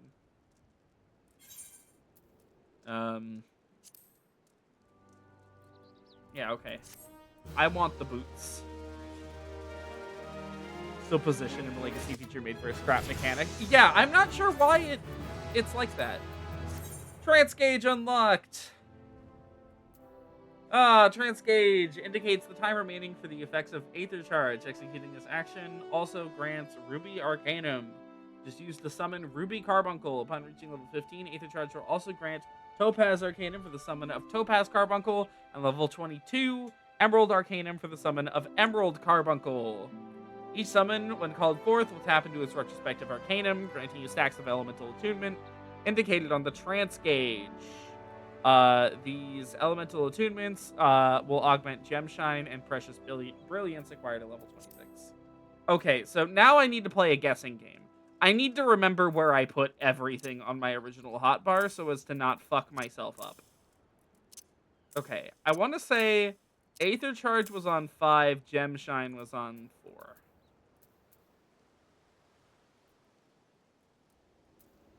Yes, that is how I had it. These three, I don't remember where I put the actual summons, but it's fine. I actually don't think we can use these yet. Yeah, we have to go clear our class quest first. Let's see. Before I need to make sure you're properly kitted out. Pirates don't care to parley with dandies, you understand. It might be well that the ones here who've traded their cutlasses for cotlers, but they're still rogues at heart. I'll a solid set of gear when I see it. Come back when you think you're more suitably equipped. Equip your head, body, hands, legs, and feet with gear of item level 5 or greater. So, gear.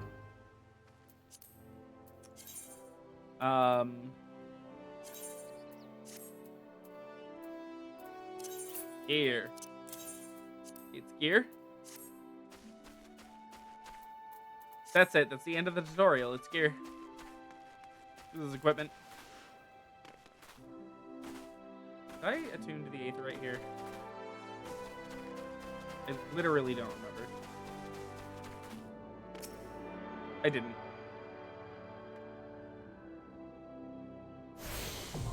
Oh. Come back. Where'd he go? There he is. Okay. So, the first thing we're gonna do...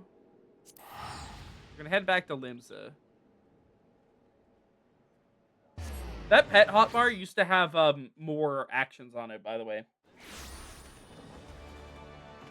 They've actually actively deleted a few of them over time.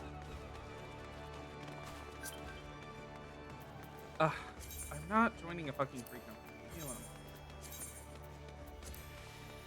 We'll join one eventually, maybe. If only for the, like, the buffs that they provide. Free companies are essentially just player-run guilds. What am I doing? The main thing they do is they provide, like, semi-consistent buffs for the whole free company that the company leader decides on and implements once a day. The big thing is cheaper teleports. That's like it. Miku, is it? Are you eating well? An empty stomach distracts the mind and leads to hurried judgment. Must oft remind my Arcanist to take meals. So, ensconced they become in their studies. Speaking of such, have you been practicing your tactics of Carbuncle? I believe it's time to assess the improvement of your skills. The previous trial, I would have you defeat foes in Lower Lenosha. 3 dodos and 3 tiny mandragoras to be precise. Watch carefully the behavior of your opponents. Formulate an effective strategy. Utilize your arcane entity to its fullest potential. Expect you back in time for breakfast. Let's see. So that's going to be Lower Lenosha.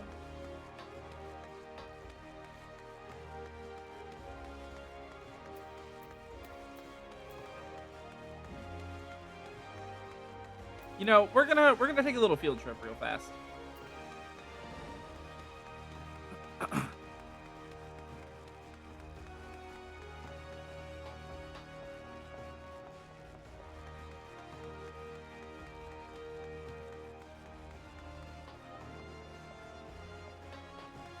We're gonna see more of Limsa to an extent.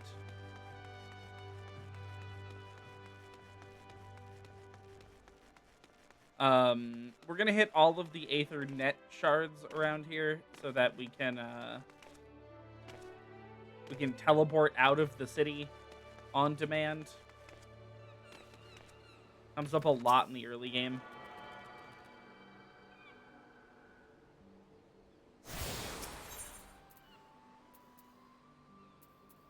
Let's see, so we need to do these two up here.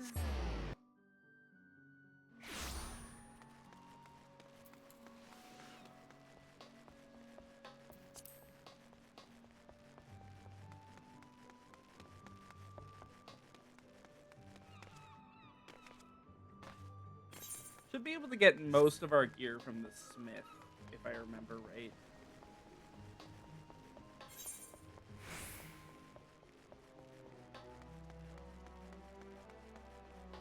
At least the smith hands you like a good chunk of gear. I don't know if we can equip all of it just yet, but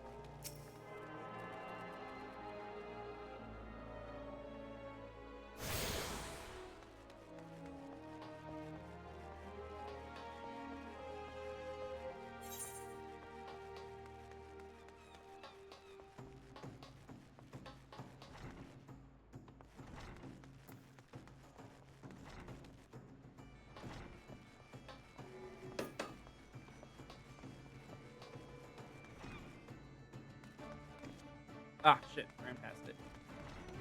There it is. Should be the last one in Limsa.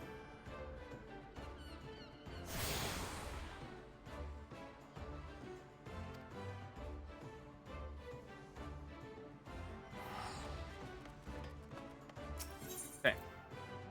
So now, yeah, we can leave through the Tempest Gate immediately from any shard, which really does come in handy.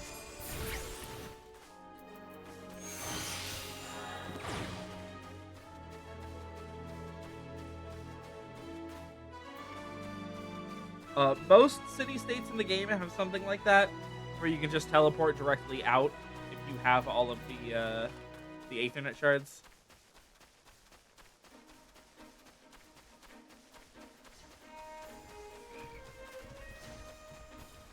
You know what? I'll help.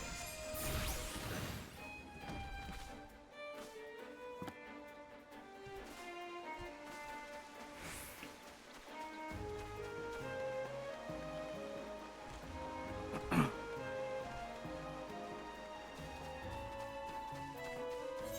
so we need to kill guys over here. It's dodos and tiny mandragoras. I knew we had to kill the mandragoras for something. Ah. Oh yeah, enemies also have these little icons next to them. That just shows what aggro type they have. These don't come up very often. The big thing is just like, red means they'll attack you, blue means they won't. There's not really anything else to say there.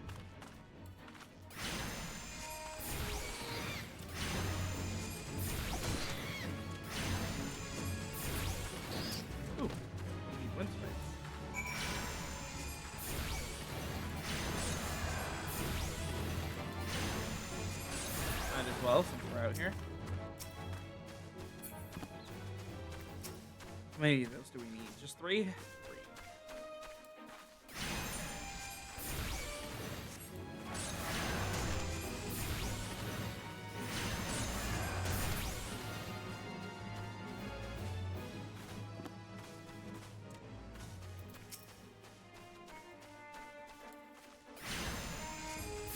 You know, I guess another insane mechanic I can talk about from a Rome Reborn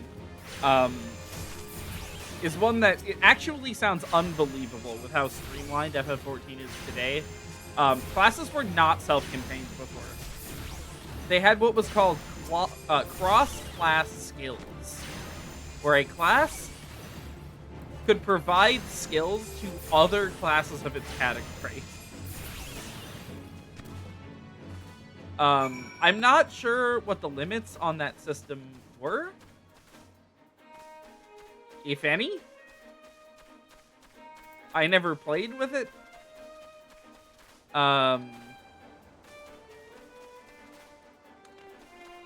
You know, not 100% sure like what they were on when they decided to do that either. Leveling Black Mage was not what you needed to do to play Black Mage optimally. You needed to level Black Mage and Summoner. Oh, you want like oh God, there was like a really infamous one. I think it was Raze. Raze was only on White Mage or something like that. Or was it Paladin with its invuln skill? I think it was Paladin with its invuln skill. If you wanted to play either of the tanks, you needed to level Paladin up to the level cap for some reason.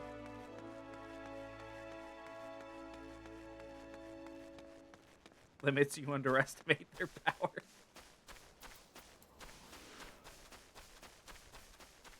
I mean, yeah, assuming they put any in at all. I know that Summoner used to have access to a third dot through Black Mage, so I don't know how the class played with that, but I knew you needed all three.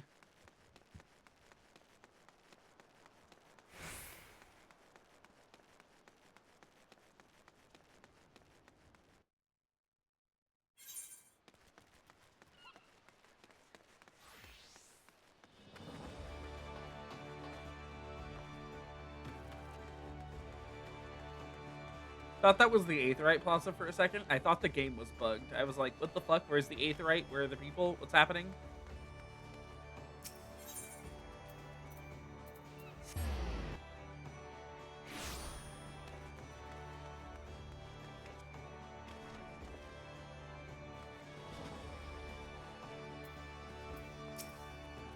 Welcome back, Miku. It appears your coordination with Carbuncle is progressing at a satisfactory pace. Shall we test your growing acumen with a more practical examination?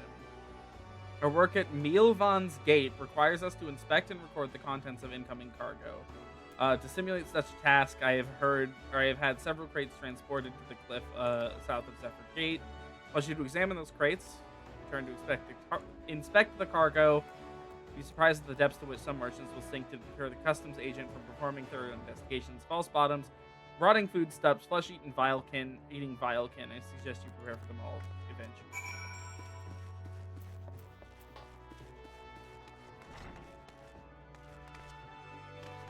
Pretty simple task. Look at some boxes.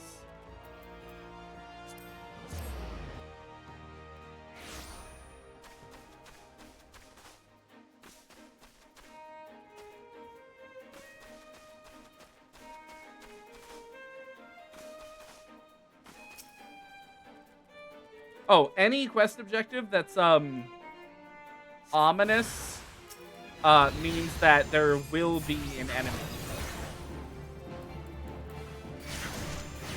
Okay, so what I've just activated is Aether Charge.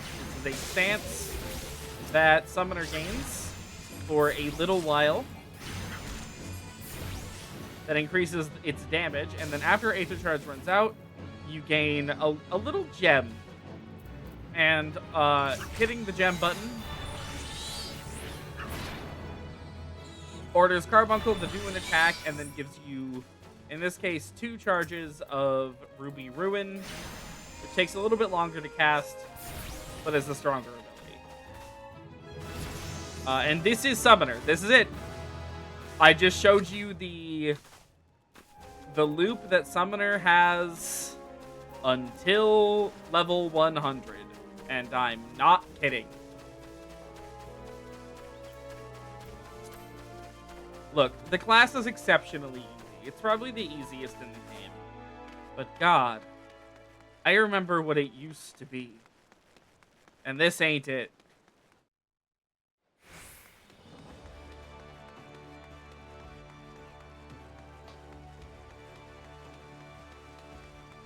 She's doing like the from behind. It looks like she's doing the Amy Rose run. Looks more natural, I suppose, from the front.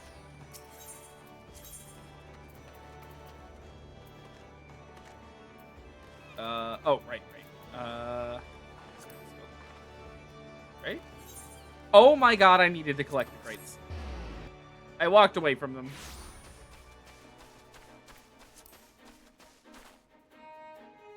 Ow.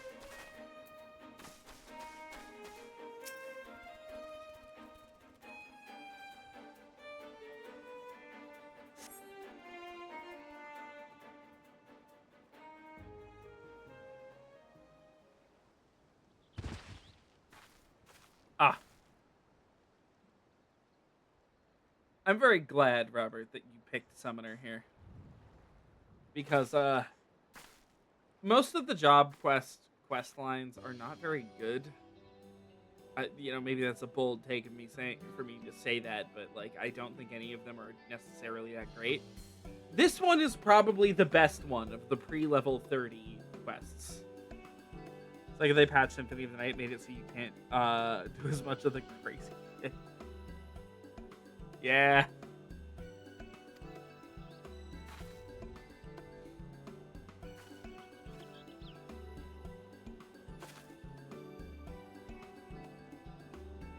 The reaction to my sudden appearance was within expected parameters, but I must admit, I did not expect so proficient a performance against the enemies set against you. Oh god, she saw me run away from the crates. She saw me actively run away from the crates. Oh no, she thinks I'm dumb. Yet effective though your tactics were, I spied much room for improvement. As I watched you battle, the wheels of my mind whirled into motion as they are wont to do, inventing other possible strategies you might have employed. Girl, this is Summoner. There's one strategy, it is click the glowing buttons. That's the thumb glove. The thumb glove is really good, yeah. Let's see, taking into account your current level of ability, factoring the etheric constant, multiplying by the number of opponents, applying your tactics to other potential combat scenarios. Oh dear, my calculates indicate failure upon encountering threat level 9,785.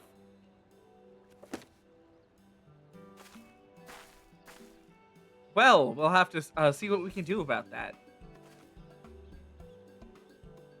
Though the opportune window to do so has passed, I would nevertheless introduce myself. I am oh god. Clea? Kalia? I'm gonna go with Kalia. A Mealvin's Gate assessor. Acting Guildmaster Thurbergeim elected me to oversee your training and provide necessary guidance and instruction in the field of Arcanima.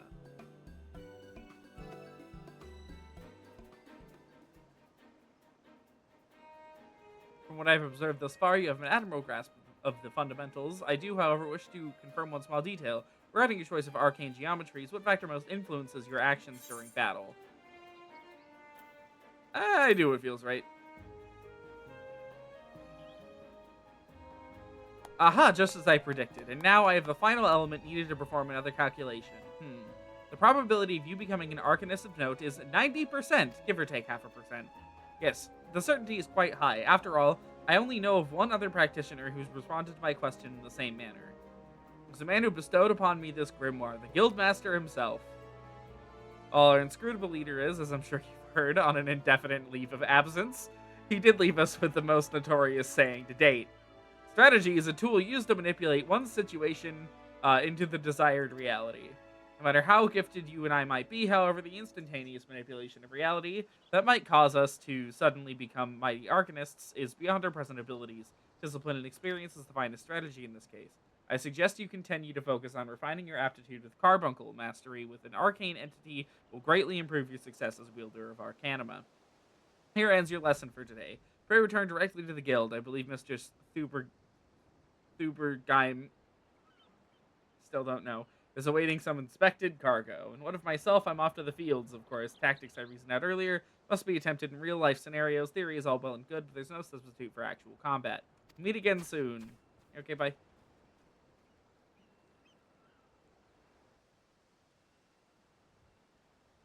Your aptitude with Carbuncle's one move. God. It was so sad. This questline is literally written from the perspective that Carbuncle is an unwieldy, difficult-to-use nightmare creature, and they removed that element from it. I just really need to specify that. This motherfucker could die. It had a health bar. Physic was put onto this class so that you could heal Carbuncle. It used to have a healing move of its own, where it would heal itself for a little bit.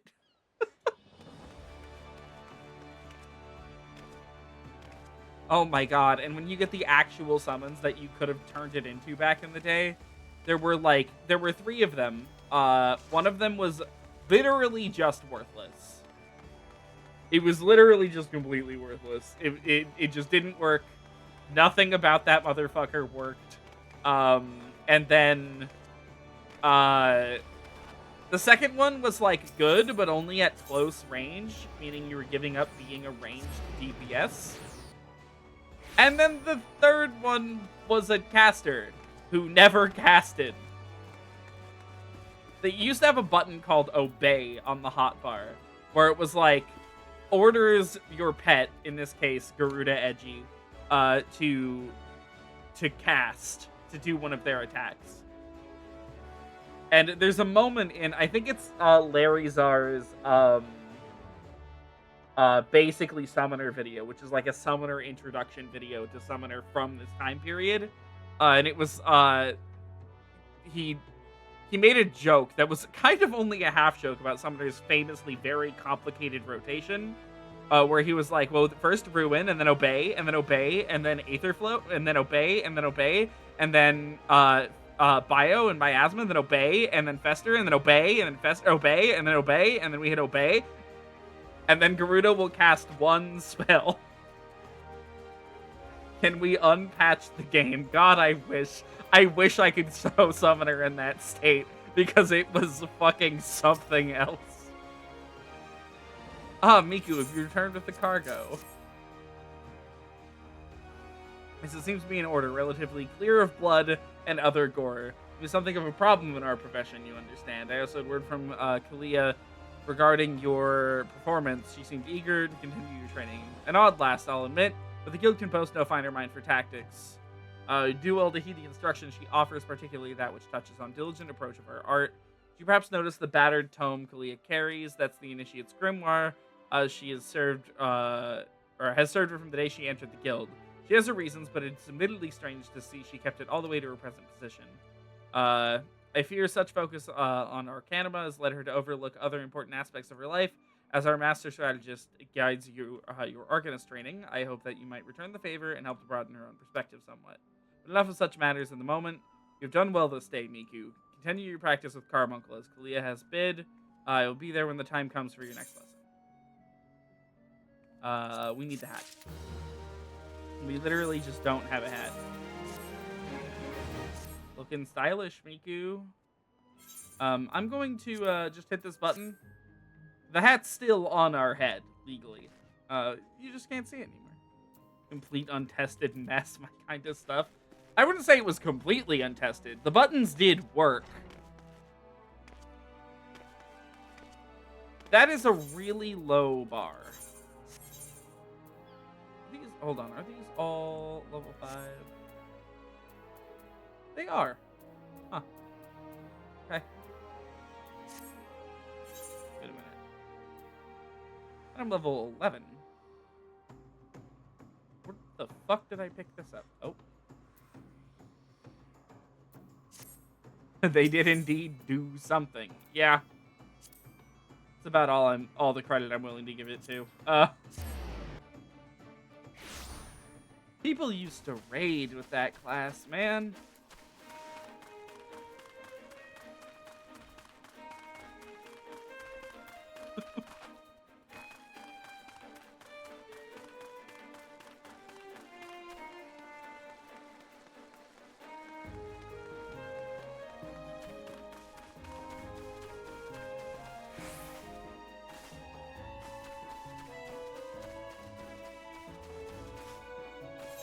Missing out on the hunting backlog?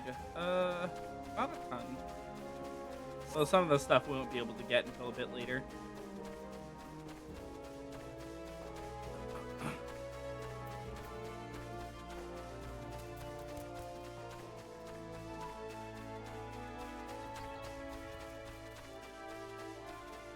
I like the what is this area called? Lenosha stuff.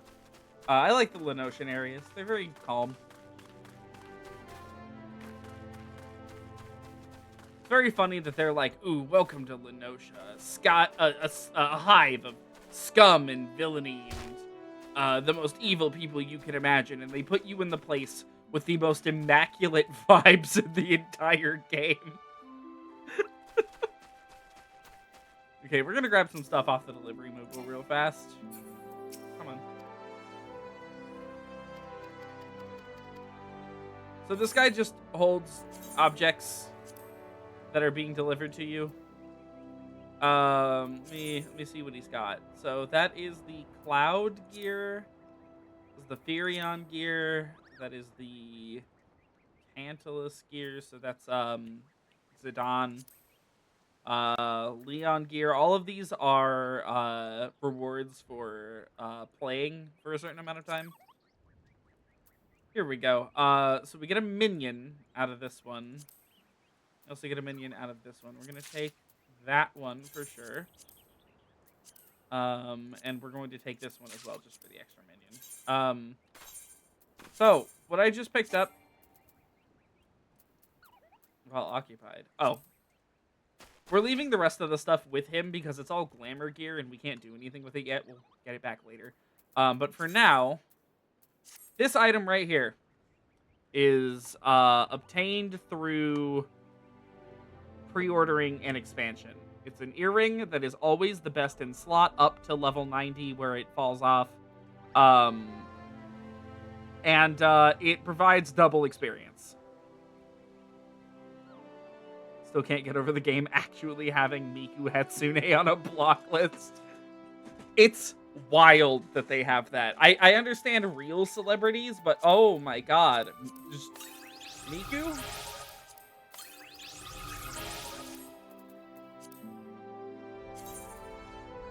Okay. We have Gremlin.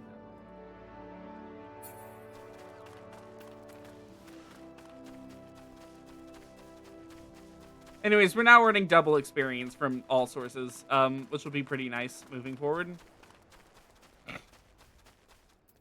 Well, I don't know if we're going to be getting it from quests. I actually don't know if it applies to these. As long as you're this well covered, I won't feel any guilt throwing you out there. As well, Buccaneers are an ordinary lot. They rage and love for the sea and care little for the laws of the land, but they respect strength. By the looks of you, say you have a little trouble getting their attention. Look. Oh. Already. Why would they have two quests? Give me these. Ah, Hatsune. That aura of confidence tells me you've not been idle since last we met. I hope we've heard you all, or I've read you all right, for I have a task that requires the attention of a capable adventurer. Might that adventurer be you, lurkers in the grotto? Good to hear. I shall lay before you the sorry tale. The rumors of abductions. Aye, citizens have been disappearing from every corner of Limsa Lominsa. They've plucked from the face of Heidelin, boots and all, by an unseen hand. What's this got to do with Summerford Farms, you might ask? Well, that remains to be seen, but it seems a collection of bright, unsavory fellows with azure-tattooed faces has been creeping up to the edges of the fields and spying on my yeomen. Now, I doubt anyone would enjoy being scrutinized by such savages at the best of times, but the farmhands have been convinced they're the kidnappers of rumor come for their hides. Needless to say, they're besides themselves with worry and the work suffering for it, which is the very last thing I need when my old crewmen are still getting used to their new jobs. There's a struggle to get them to leave the farmhouse of a morning. That is, as they say, when you come in. Where you come in. Would you be willing to investigate these tattooed thugs for me? The sooner we get to the bottom of this, sooner this place will start to resemble a working farm again. Just you begin by having a look around Seasong Grotto. If reports to be believed, our unwelcome visitors have scouted the place. Beware, though. I couldn't say for sure what manner of miscreants we're dealing with here. If they are kidnappers, well, just be on your guard, all right?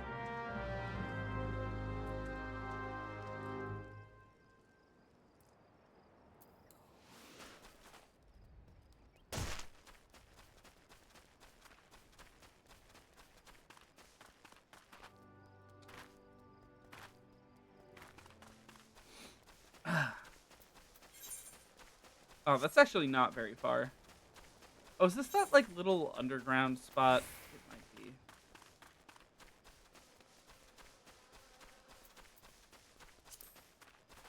might just be this little spot near the river down here.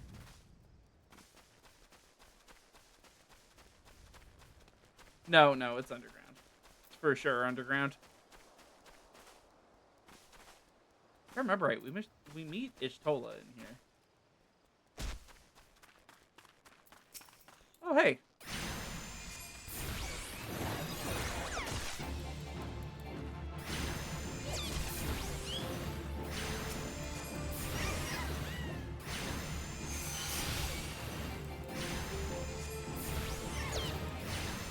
Free kills?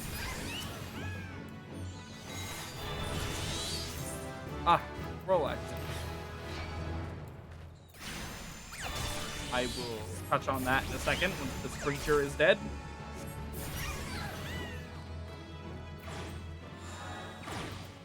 So there's some actions that are still generic and learnable by absolutely every class under a certain category.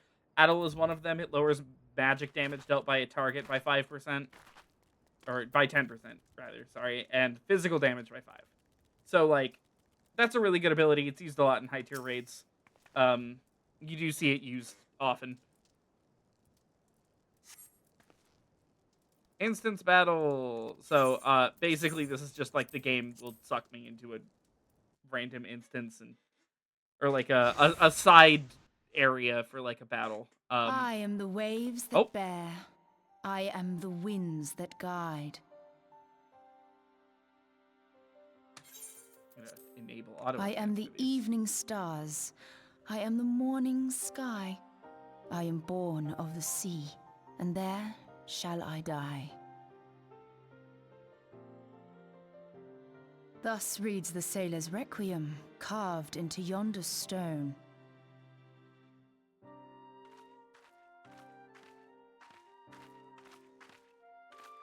Such words well describe the manner in which the citizens of Limsa Lominsa live their lives.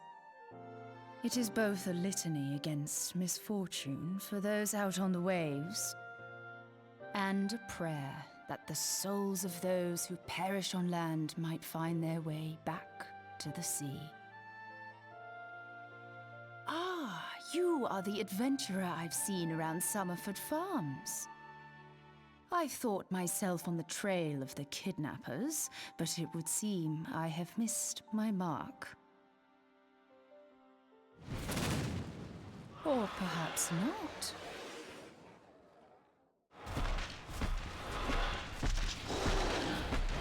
As I suspected, the etheric disturbance here is no natural occurrence.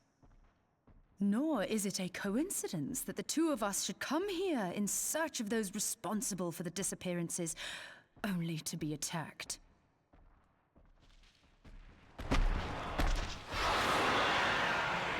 But who stands to benefit from the keeping of this secret? Oh, such thoughts must wait. Let us attend to the task at hand, unpleasant though it be. All right.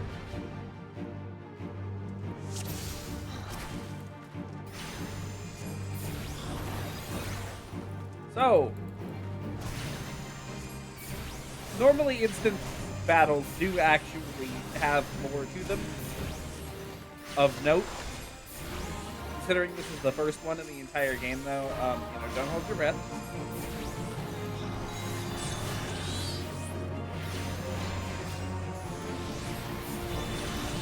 While we're here,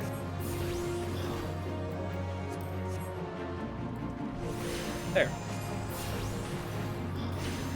Move that later if I have to. Might honestly even tweak it. The summoner job gauge is very infamously just worthless.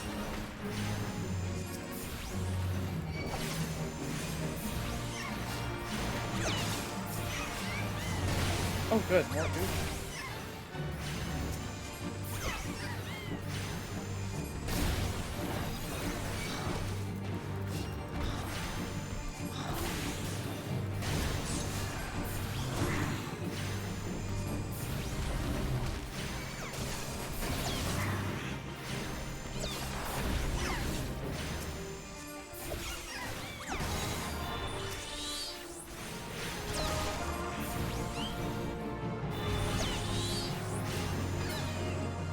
There we go.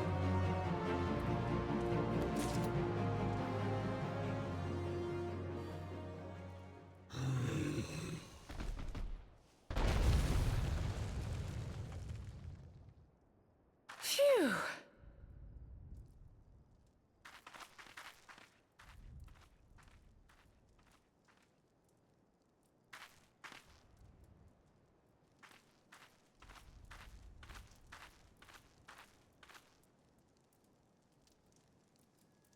Oh.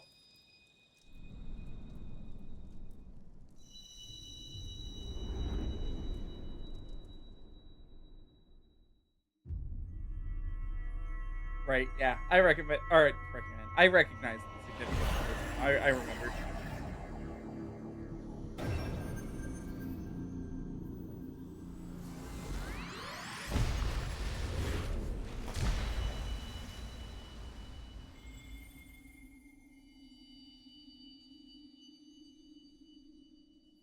Hear, feel, think.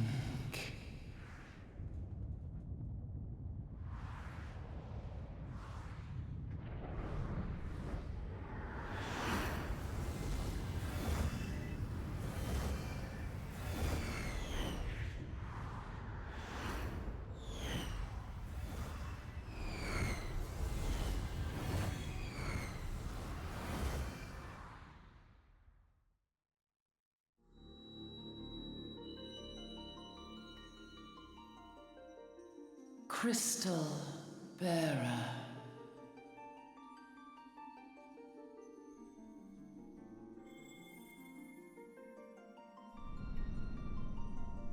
I am Heidelin, all made one. A light there once was that shone throughout this realm, yet it hath since grown dim. And as it hath faltered, so hath darkness risen up in its stead, presaging an end to life. For the sake of all, I beseech thee, deliver us from this fate.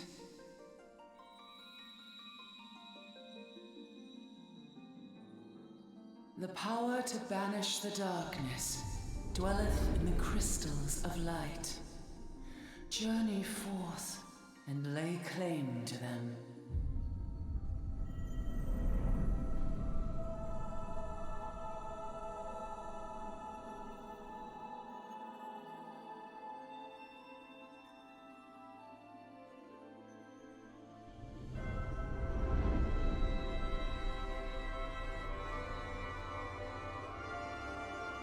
By thy deeds shall the crystals reveal themselves to thee.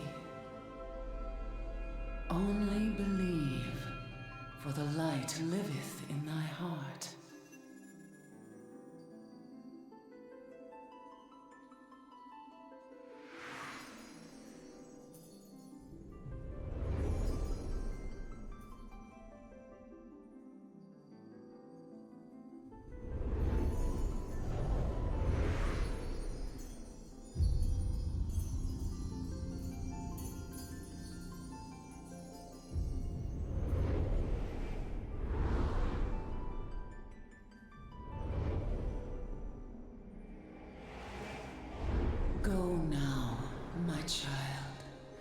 and shine thy light on all creation.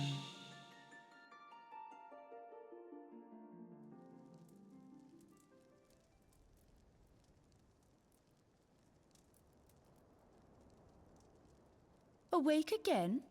Are we? Aha! The poor creature's fury was kindled with cruel forethought.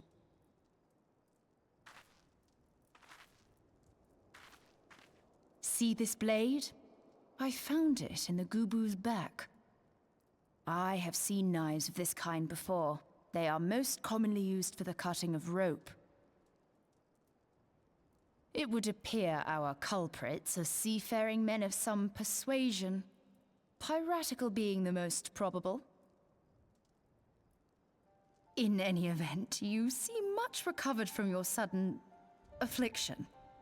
God, I ARR confess, I was a rather lot to taken get aback used to. when you collapsed at the very moment of our victory. Mayhap a surfeit of ether?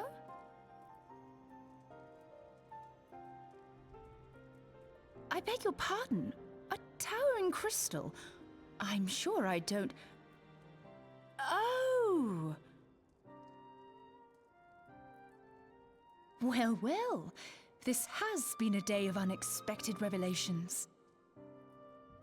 Of some I persuasion must with continue super my fake investigation. vibes. Yeah. In the meantime, I suggest you deliver this knife to your patron, along with a warning concerning the pirate's probable involvement in this murky business. The days ahead promise little rest, I fear. May our paths cross again, under the light of the crystal.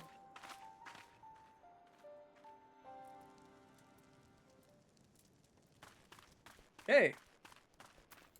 Moving on. Is that edible? Oh my god, we have edible foodstuffs that we can eat for more EXP. I'll have to remember that.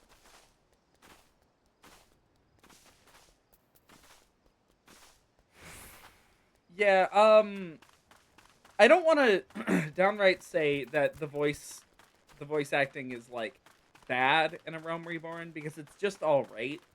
And I don't want to, like, seem like I'm putting down the voice actors. I'm certain, you know, they did the best they could under the circumstances. This game's dub was just not given enough time. Yes, we can eat. Food has, like, effects, and one of, like, a generic effect across all food is 3% EXP buff. Right, glad am I to see you safely returned. My lads were all gabbing about hearing what sounded like all seven hells breaking loose near the grotto, and I feared I sent you to your death. If you were in the middle of that commotion, I hope it yielded something of interest. I'd hate to think you risked your life for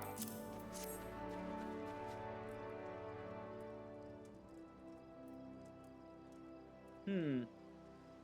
A blade pulled from the... Oh. Hold on. There.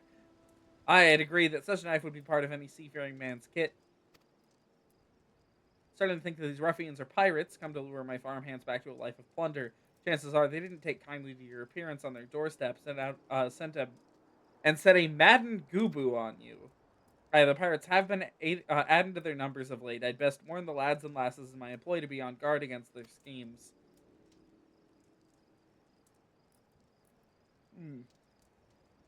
You met someone else in the grotto, a woman with a strange contraption. Ah, Ishtola. She's been in Limsa Lominsa for a good while now. Her studies of Aether often bring her out to Summerford, so her presence at the grotto is hardly unusual.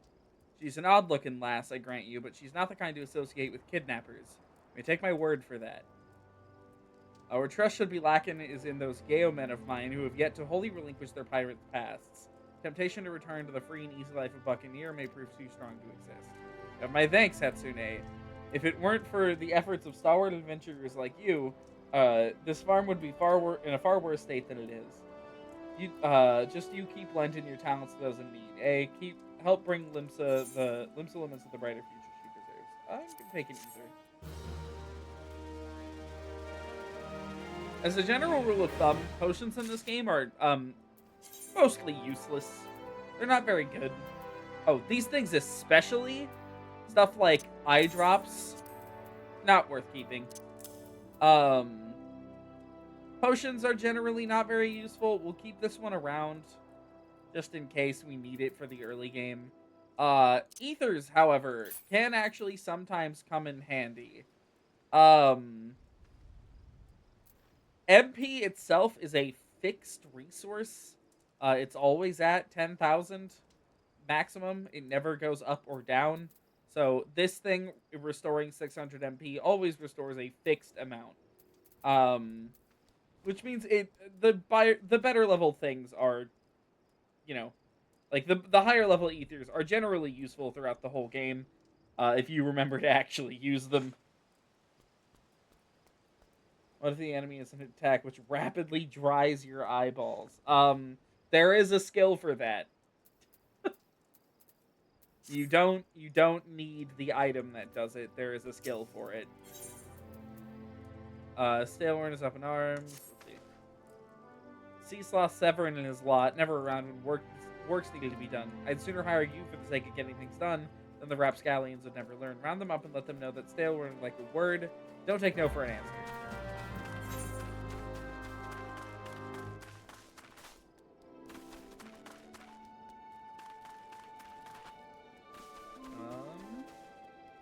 There they are.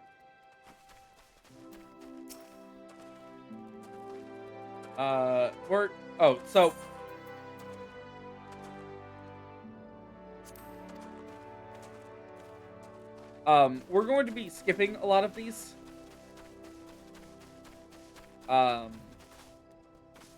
If only because they're not really actually, whenever they give you a number of NPCs to interact with, they're never particularly interesting, ever. You know, there's like a couple times later where they provide good insight, but even if they do provide some good insight every once in a while, they just summarize it for you later.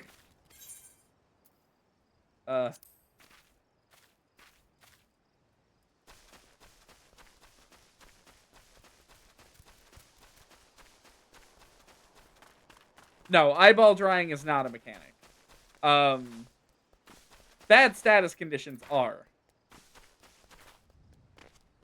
Blindness is one that only really comes up in A Realm Reborn. It's not really worth having a whole item dedicated to it. I'm amazed it's not in the game. Or I'm amazed it's like still like in the game. Hasn't been removed for any reason.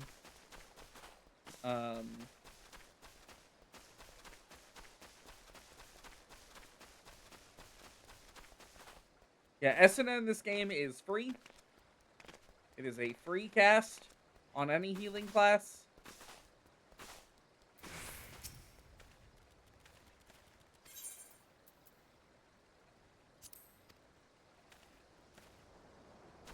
I have no idea what I'm saying to these guys. I'm just clicking a button.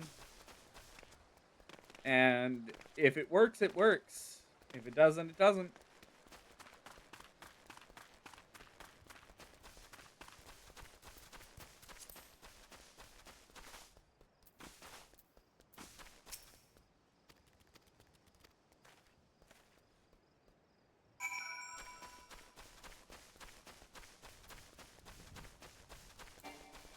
What level of quest is this? Level 7? Man.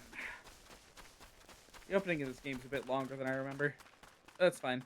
Most chunks of this game are going to be longer than I remember them being.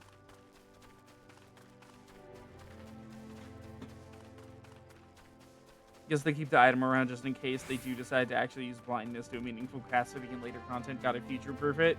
I mean, here's the thing. Any removable item, like any removable debuff, will tell you that it's removable and will be removable with the skill Esuna. So there's no reason to really keep it around. I think it's just around for like early players. There are some Malboros in some later areas, and if you get caught in their bad breath, it's like, I guess it's better than standing around and waiting for the blindness to run out. But you're still dealing with all of the other status conditions they gave you, so Continue to impress last, but all Severin accounted, all but Severin accounted for. It's no fault of yours. He squirmed out. I've let that worm wriggle through my fingers more times than I can count. Rest assured, next time I see him, we'll put him squarely in the dirt where all such worms belong.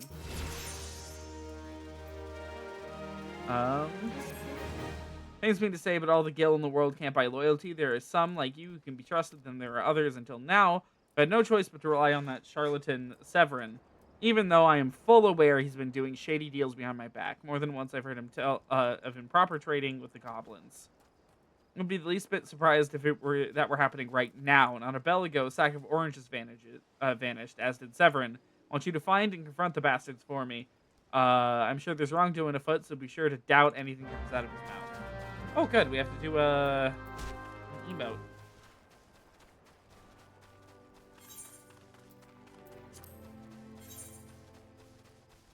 Oh, we have to do an emote all the way down there.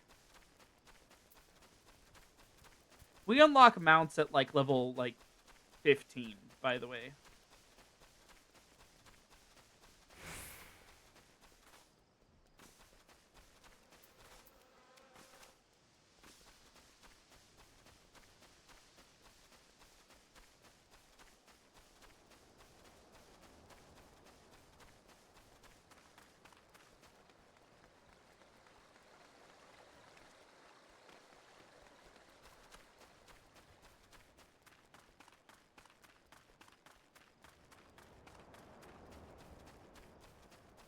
Level 15.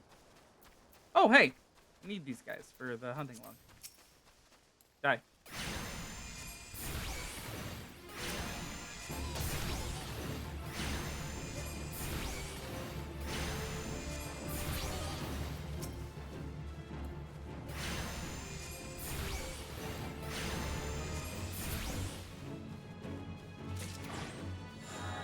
God, that gave so little.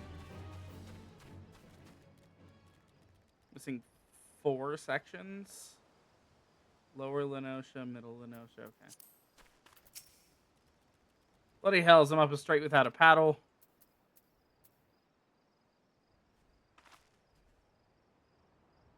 A weird looking sack of oranges, but okay. What's this now? Staleworn sent you for the oranges. Huh, so the bugger had known this whole time, all this time. What does it matter anyways? Listen, you're one of those goody adventurer types, right? Go rescue me mates from those double-dealing goblins. They're just over yonder by the bonfire. Step around the Goobu.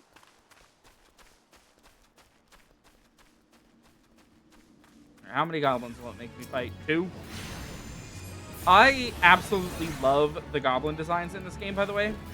I think they're so fucking cute. Like, look at these guys. They're so cute.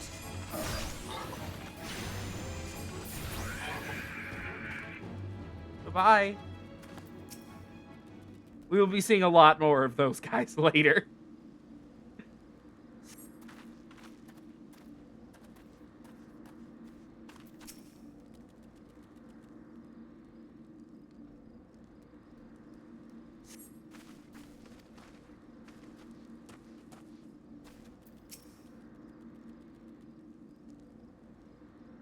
Okay.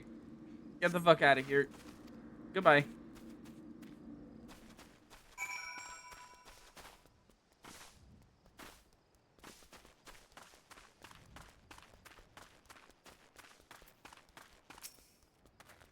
Alright, you saved me my mace for that. I owe you. Suppose should be ashamed I couldn't clean up my own mess, but a pirate knows no shame. I've no qualms about going back on my word. I'm only giving you that sack because I like the cut of your jib.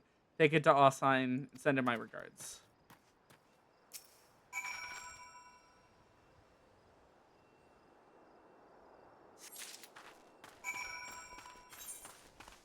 Oh. Have to go back this way. I see how it is.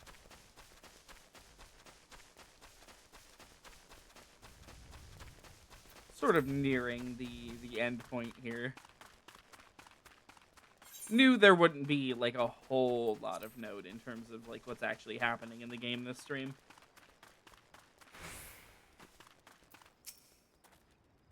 Have we here? Delivery from Summerford Farms is scheduled. There's the first time for everything. Here, take these oranges. Look at that, not a single one missing either. About the only things not here are those bagmen. And I don't miss them one bit. Here's Tailworm's payment in full. With you, I can trust it'll reach him. Sick. Thanks for the money. Goodbye. No, I can't spend a fifth of our gil getting over there faster. I can't justify it.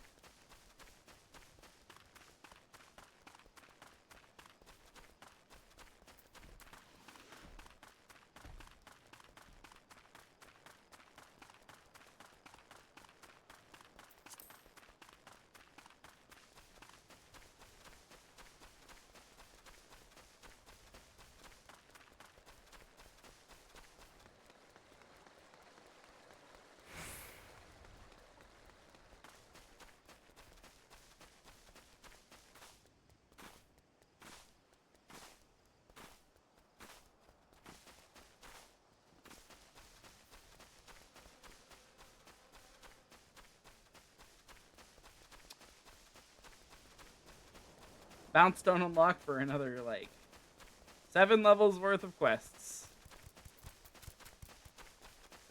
God.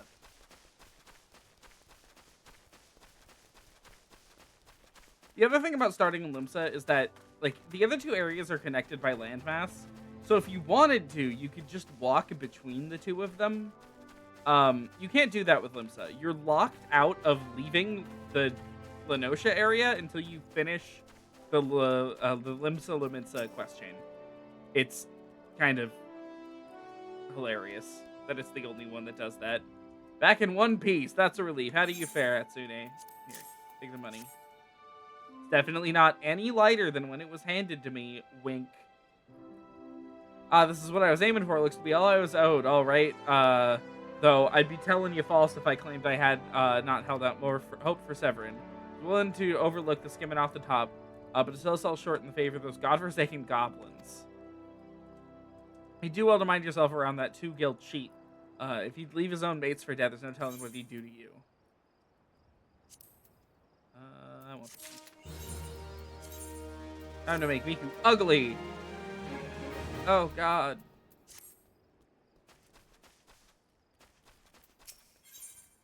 Hold on. Gurkhant seeks fertile soil to improve the yields. Oh God. The crops would never be ready for harvest.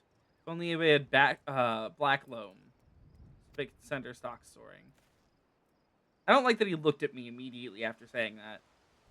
I bet Rotweeda knows where you might find some. Perhaps you might pay her a visit in the orchard.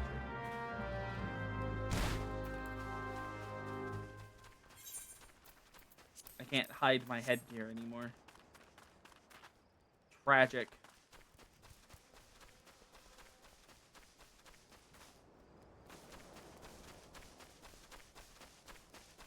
You. Let's see, but if you dare to pinch some from the cookpot, be my guest. Just make sure you don't get trampled upon by the aurochs that dwell there. Once you have 3 bushels worth, take the black loam to... I'm not saying that name. At Tiller's Rest, and he'll know what to do. And away we go.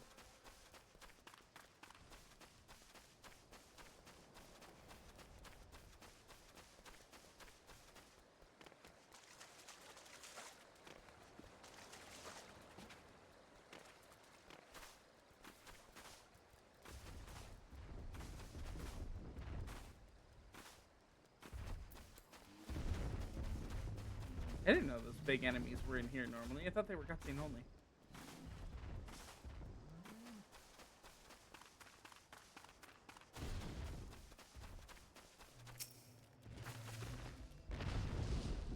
Oh. That dude got them. How nice of him.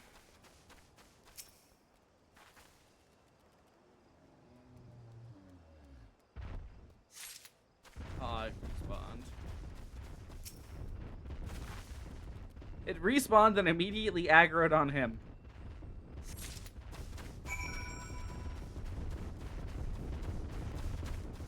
Goodbye.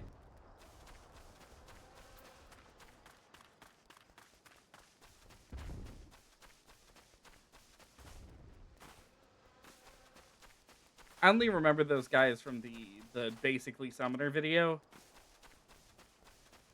Because they're randomly in the middle of that video. and they're introduced with him saying, "It's a thing," and then he kills it in like 2 hits.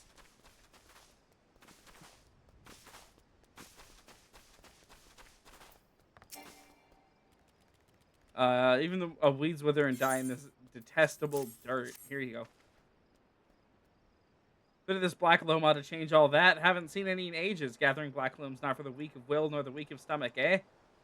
Oh, don't tell me that Gurkhantin Rotweeda neglected to mention where the black loam comes from. Surely figured it out from the cloying strength. It comes from the Aurochs lair of all places. Why dwell on who misled whom about what? What matters is that your efforts have brought us the black loam, and we expect a bountiful harvest as a result. Thank you. Okay, Miku, wash your hands. Oh, hey. The Aether Flow Gauge! Yes, we have Fester now. Yes! Oh, and sleep. Okay, we'll deal with that in a second. Confounded pirates, they know nothing of tillin', only killin', stealing our shovels and melting to forge them into axes of all things. Biting the hand that feeds them, mangy mongrels. I'll love to teach those curs a lesson in obedience myself. If I hadn't sworn to Staleworn that I wouldn't fight no more. I need you to bring back our farm tools and make sure those dogs reap what they've sown. Okay. We have 2 new abilities now. I'm just going to do this real fast. So Energy Drain adds 2 stacks of this thing, which is our Aether Flow Gauge. I'm just going to move that down here real quick.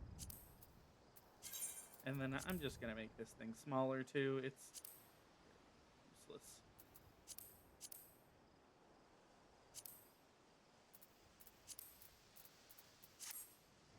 Okay. Basically it adds 2 stacks to this. We get 2 stacks every minute, which are used to cast Fester, which somehow managed to survive all of the class changes, and even though the dots that made it stronger didn't, it's still stronger than our basic attack. So it's a very powerful skill that we get to use a couple of times a minute. And then there's Sleep. Puts target and all nearby enemies to sleep. It's useful for the early game when we're playing by yourself. And at no other time. I will be removing this from the hotbar later.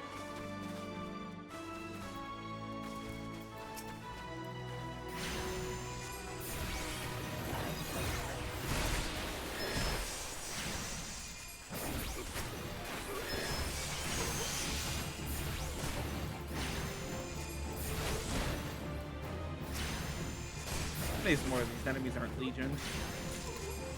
A legioned enemy is one where aggroing them will aggro others.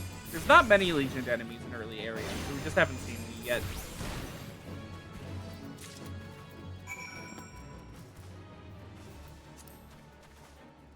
Honestly, we don't even need this right now. Sleep is basically useless. I've seen it used maybe 1 time in a dungeon to any effect. Wonder what the sea dogs are trying to steal when there's no harvest. That 1 time was because the tank was like disconnected from the game and we were still pulling enemies, by the way. Good to see the tools back and in serviceable condition, which will be more than we can say of Severin when we get our hands on him, the wretch likely had a role in the theft. Despite him meeting the pirates in secret, I couldn't care less if the wastrel won't work, but when he consorts with cut persons that take our tools away, he's crossed the line. So we're not to know what a sort of scallywag he's dealing with. Okay. Basically, we have to go tell on him.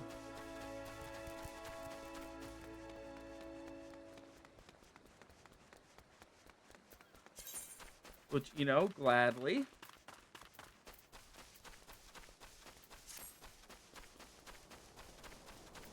Any of this stuff I'm getting sell for. 1 gil, 1 gil, 3 gil, 1 gil. Oh my god.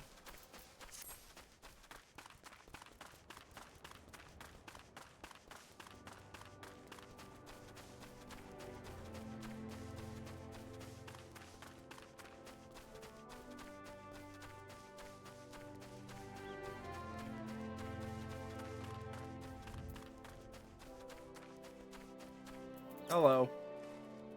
Pirates making off with their tools. I'm not saying that. Did well to take matters into his own hands. Last thing I need is blood on my crops. Well, to be damned if Severin thinks he can take us for fools. His treachery won't go unpunished. Give me the book. Come to expect a great deal from you, lass. Never once let me down.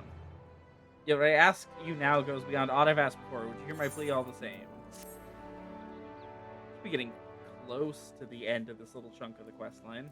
Eases my mind to have your ear. You're no doubt familiar with the scoundrel Severin by now. The scheme and scapegrace is at it again.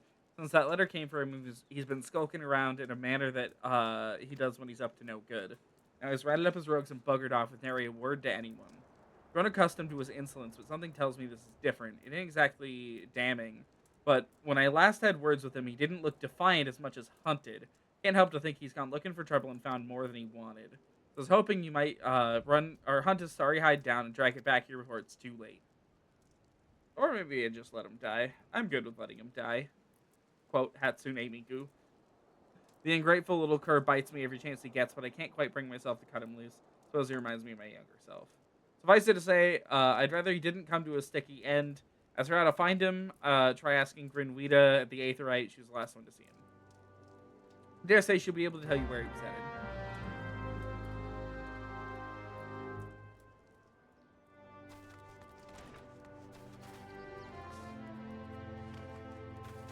Oh, wait, Aetherite's on above, isn't it? It is. Didn't need to hop over that fence. Nothing passes through the gates. Excuse me. I noticed saw the rouser with his rabble set out for Woad, Whisper Canyon not long ago, singing and drinking themselves stupider. Cheeky Sod said I should join them. Told them I'd rather shrivel up and sip whatever it was that had pickled their brains. If you find the idle swine, be sure to give them a cuff around the ear from me, won't you?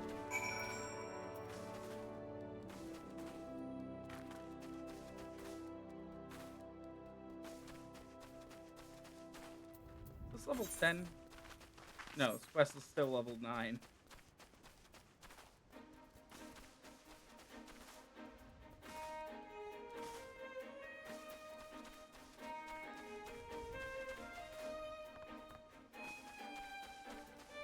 I'm always shocked how long it takes to unlock mounts. And just how much running back and forth there is at the beginning of ARR.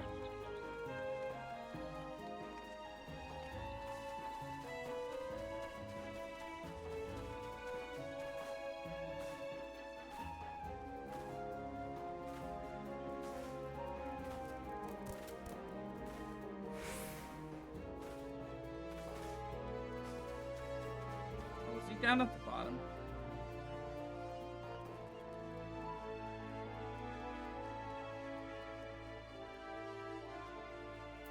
Ah. Hello. Remember, right, we have to, like, go back here. Then we're going to take our lads out for a drink. Will need to lead us straight into a bloody trap. Don't get no lower than that. Of course, I've learned to stay a step ahead of old Severin, so I was ready, but the others weren't so lucky. You gotta help them.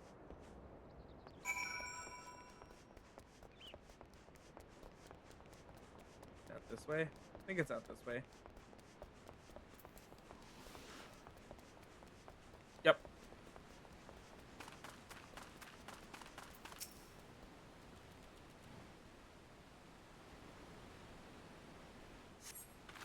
Max may as well have been a white flag for all the good it did. I hope you fare better. Sorry bastards here are done for. Ah, here we go. The second solo duty of the... I guess of the night, but of the main story. Well, it's gonna kind of be more of the same if I'm remembering it right. Severin might have got us into this mess, but I ain't about to let him give his life for us. I'd sooner bow to a fishback than be in that conniving bastard's debt.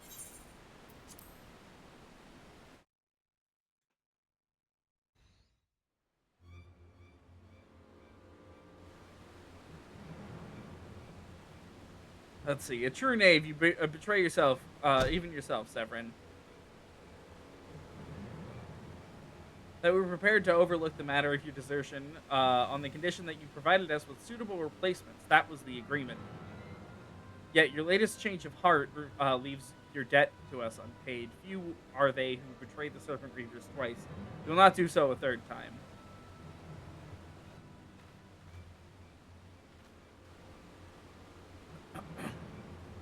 Cowering behind your protector will only delay the inevitable. Honorless wretch, your life is all you have left. And worthless though it be, we shall take it. Now, what the fuck is an Ossian doing, bothering with these motherfuckers? O mournful voice of creation, grant ye this humble stone a soul, that it may wake to life.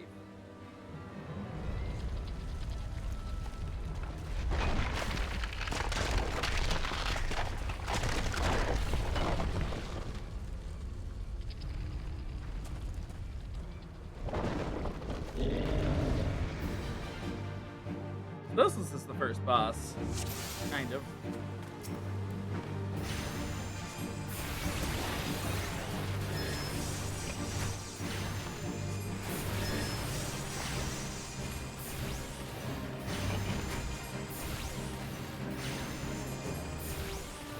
I gotta fix that.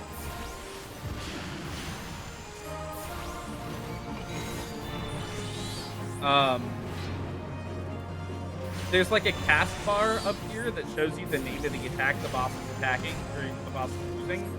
That is actually so much more important than the game would have you believe.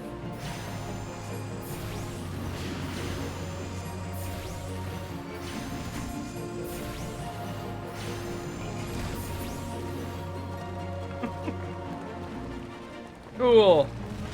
Goodbye, Golem.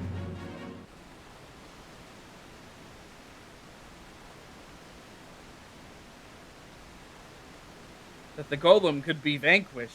That woman is no ordinary adventurer.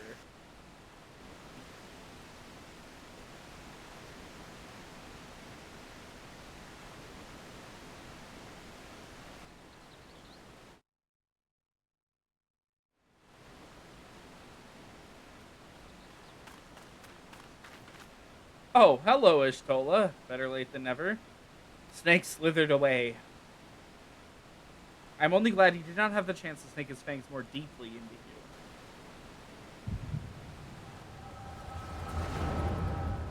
Huh. There it is.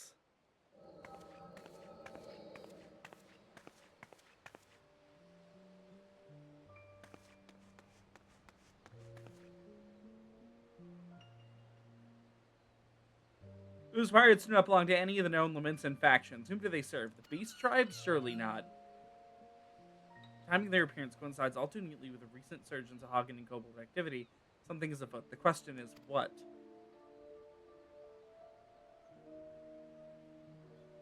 Could it be that the tribes are planning to summon their primals? 12 help us if it should prove so. Lumsa would be hard-pressed to keep a single primal at bay, let alone two. But all is yet speculation. I must needs find evidence.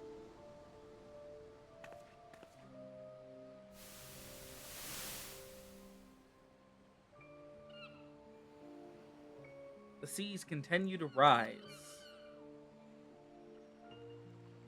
While the lesser moon continues to fall.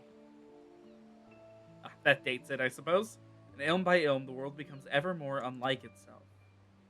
It is as Louis Soir foretold. I'm glad that name is voice acted, because I know how to say it now. The coming of chaos has rendered the laws of nature mutable, blurring the boundary between the material and ethereal planes. Little now stands between us and the primals. But they are not here yet.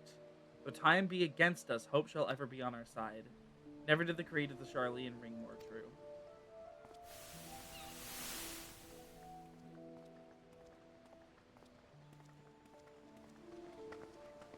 Never did I dream I would possess the means to see ether. Oh, that's foreshadowing. Okay. Yet now that I do begin to take it for granted. How swiftly do the wonders of Charlian seem so commonplace.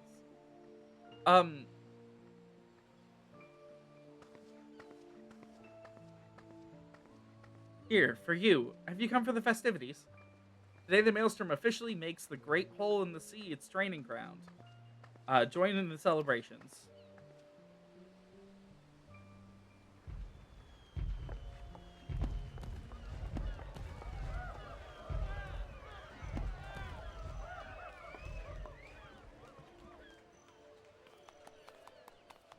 God, that thing looks so goofy. Wait, a disturbance in the etheric flow, but whence does it emanate? Tucson Grotto, perhaps?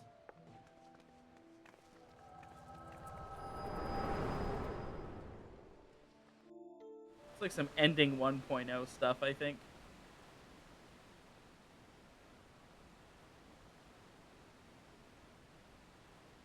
What have we here? Can you walk? Don't help him. He earned this. 'Tis I. Regrettably, no, he eluded me. Understood. I will inform the Commodore.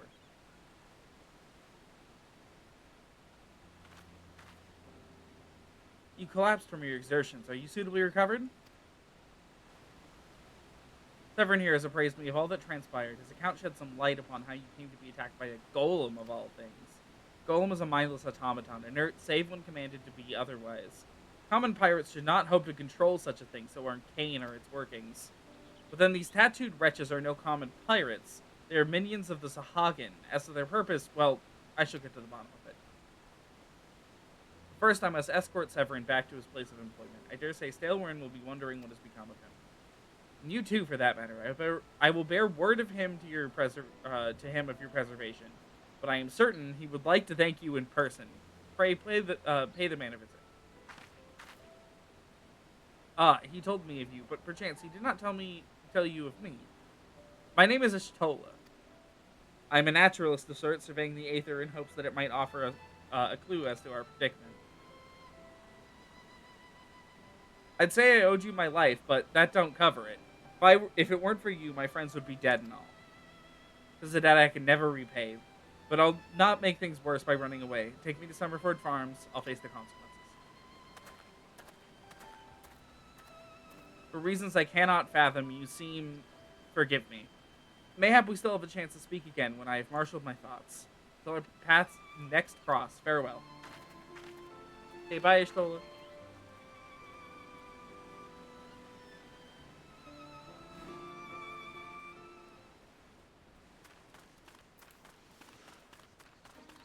I'd say that's probably a pretty good note to end on. There's one last thing we have to do before we log out of Miku for the week. So, the EXP bar down here, this wonderful little thing, it is like this section's the filled part, and this section's the not filled part, pretty simple. However, if we get back to Summerford Farms,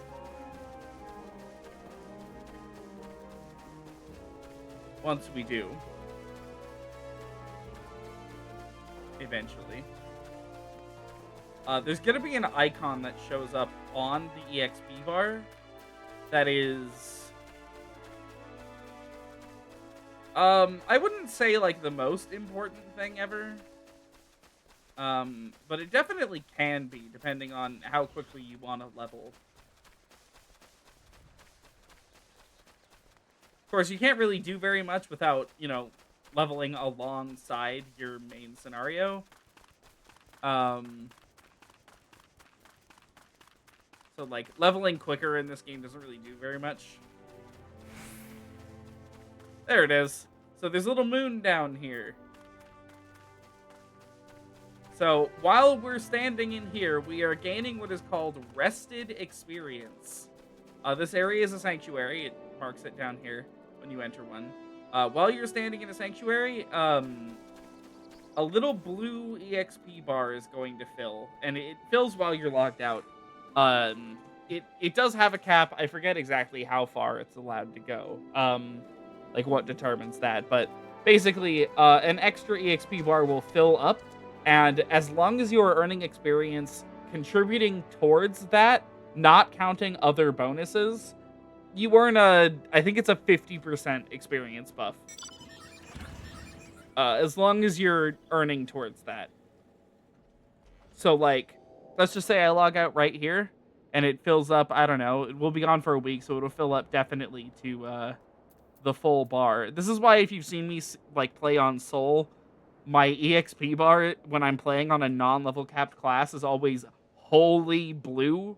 It's because I'm not earning enough EXP to get rid of all of my rested experience. Um, but it'll fill up all the way, and then next stream we will have a bunch of EXP, like bonus EXP to earn as we play. So, leveling quickly in this game, there's a lot of little things you can do to like kind of speed up the process, which is nice. But on that note, I do believe we are going to be logging out of Miku for the evening. Everybody say goodnight to Miku. We'll be back with her next week.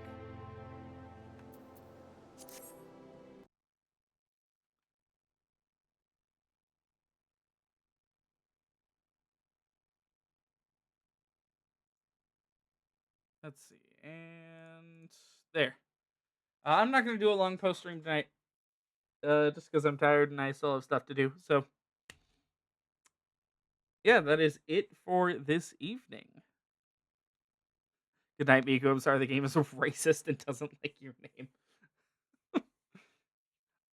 Yes, that will be everything from me for tonight. That was very fun. On Thursday, I am planning on doing a South of Midnight stream. And of course, on Friday, I am planning potentially DMC4. If not Friday, then Saturday. We'll kind of see how my schedule works out. Um, and yeah, that's kind of just what the rest of the week is looking like content wise. I'm gonna try to have a triple bucket gaming out on Saturday. No illness to hold me back this time, so hopefully. But yeah, thank you guys so much for watching. It was a lot of fun re-experiencing the beginning of this game, and yeah, I will see you guys next time.